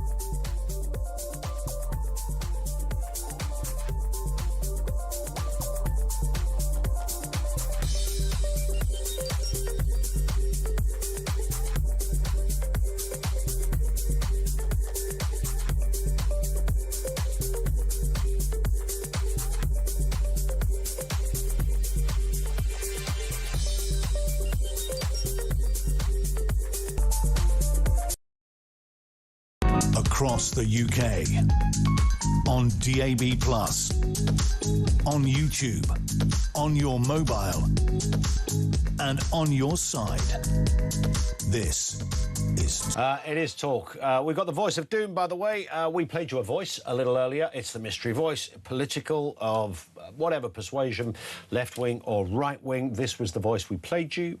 Any of the noble aspirations. These are some of the answers we had. Anthony Scaramucci, it is not. Former Trump advisor back in the original Trump administration. Cyril Smith, no. Donald Rumsfeld, Henry Kissinger, Barry Goldwater, none of those. Mark Carney, no. Jesse Helms, no. Phil Gramm, it is not. Christopher Prout, no. Dan Quayle, no. Barack Obama, let's hear it again. Any of the noble aspirations. Of course it's not Barack Obama. Nobody got it right, which means it's back tomorrow for day, I think that's 5.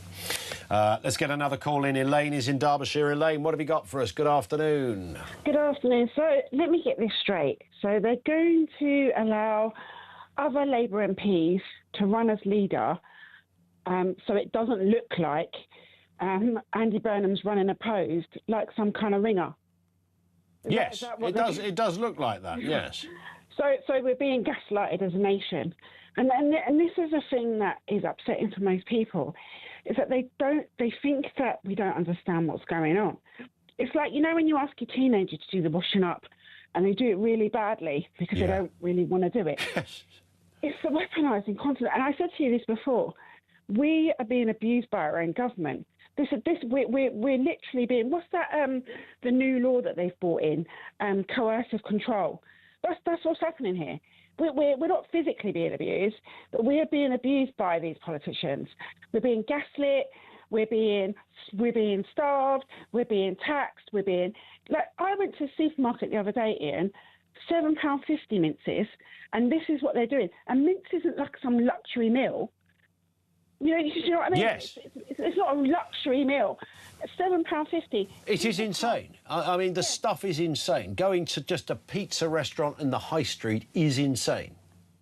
I'm an adopter, Ian, and I don't know if you know this, they slashed the adopter's allowance by 50%. So if you're sending the adoption support fund, so if you're sending your child for therapy, and there are people losing their jobs. My friend has worked in a pizza place. She hasn't been able to find a job for nearly 2 years now. And because of the national insurance rise, the business she was working with, they just closed down. The farmers, all of that. And this is what they're doing. They're just messing about. And the thing is, so we're going to get Andy Burnham, and in another 2 years, we may or may not have another Prime Minister. While they're talking about going back into the EU, I still can't get a doctor's appointment, but let's bring back the euthanasia bill. We still can't get people can't get their loved ones justice, but let's get rid of jury trials. Let's bring back. We can't get any rape convictions, but let's bring back men back in women's toilets in Scotland. Let's fight for tooth and nail for men. Well, this is the bit that Toby Young was talking about. This kind of weird menu of sort of insanity that people have, and of course the left will always dress it up as just kindness, and it's not kindness. It's illogical. It's not. These are not generally views that are shared by the average person. Just a sort of cosy establishment groupthink. Listen, I do have to move, Elaine. You spoke with brilliant passion though, and real logic on that, and you put those arguments. You set the stalls out really well on that. Thank you, Elaine in Derbyshire. 0344 499 1000. Lots more still to come. Try and get through some messages as well before the end of the programme. Kevin O'Sullivan's going to be here after the news at 4, and we'll chat to Kev before then. Now, in case you hadn't realised, the 2026 World Cup is well and truly underway. England back in action tonight, taking on Ghana. I don't think that's going to be as much of a walkover as people are predicting, by the way. But a win it should be, certainly on paper. That brilliant 4-2 victory over Croatia in the opener. That is the precedent we are looking at. The Three Lions will be looking to secure their place in the next round with another big win. Kick-off 9 p.m, so make sure you tune in to talkSPORT for all the live commentary and coverage. The best place to follow every single kick of the action. They do it like no one else, I promise you. And here at Talk, we're celebrating in style. How do you fancy getting your hands on £26,000 tax-free cash? Imagine what you could do with all that money. If you could do with a boost to your bank balance this summer, then this is how you enter. For your chance to win, visit talk.tv/win or text TALK to 83338 by 6 p.m. on the 20th of July 2026. Texts cost £2.50 plus your standard network rate. Or send your name and number by post to Comp1 PO Box 3190, Colchester CO2 8GP. To arrive by midnight on the 23rd of July 2026. 18 plus, UK residents only. So for your chance to win, text TALK to 83338 now. This is a network promotion. Full T's and C's at talk.tv/win.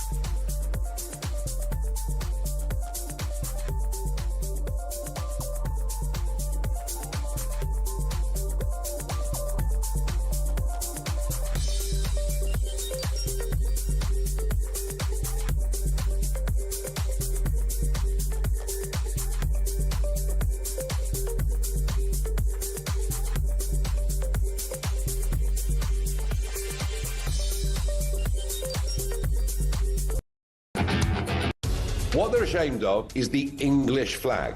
Scottish flag, fine. Welsh flag, fine. Irish, everything like that's marvellous. But no. We can't be English. And this has been going on for a long, long time. He would be Prime Minister of the most toxic political brand in the country at the moment, which is Labour. And that is what we will be battling against. Our Prime Minister is allegedly attacked by another nation and nothing is said. This is a reminder that Russia regards the United Kingdom as a hostile power.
Across the UK, on DAB+, on YouTube, on your mobile, and on your side. This is Talk. Lots to get through here. Steve says, how can Burnham get elected, then run the country all in the space of 3 weeks? Someone needs to challenge him. And as for putting Wet White Wes as Chancellor, this is a joke. You need someone that has run a large, successful business as Chancellor. Running the finances of the country should be run as a business. And that, I think, is the mistake that successive governments have made. They don't have business brains. You've got to go way back to find a Chancellor that did. Georgina is down in London. Georgina, what have you got for us? The stage is yours. Good afternoon. Good afternoon, Ian. Well, I think it's disgraceful that the Labour Party think that they can wedge another Labour leader into number 10 without either a democratic vote, and this man has no mandate. Calling him the Messiah of the Labour Party is an absolute joke. The man says what he thinks people want to hear to get where he wants to be. He abandoned his post as the Mayor of Manchester, leaving a city that can rival London for crime and social unrest, and he thinks that he can just waltz into number 10 and run the country. This is a catastrophe waiting to happen.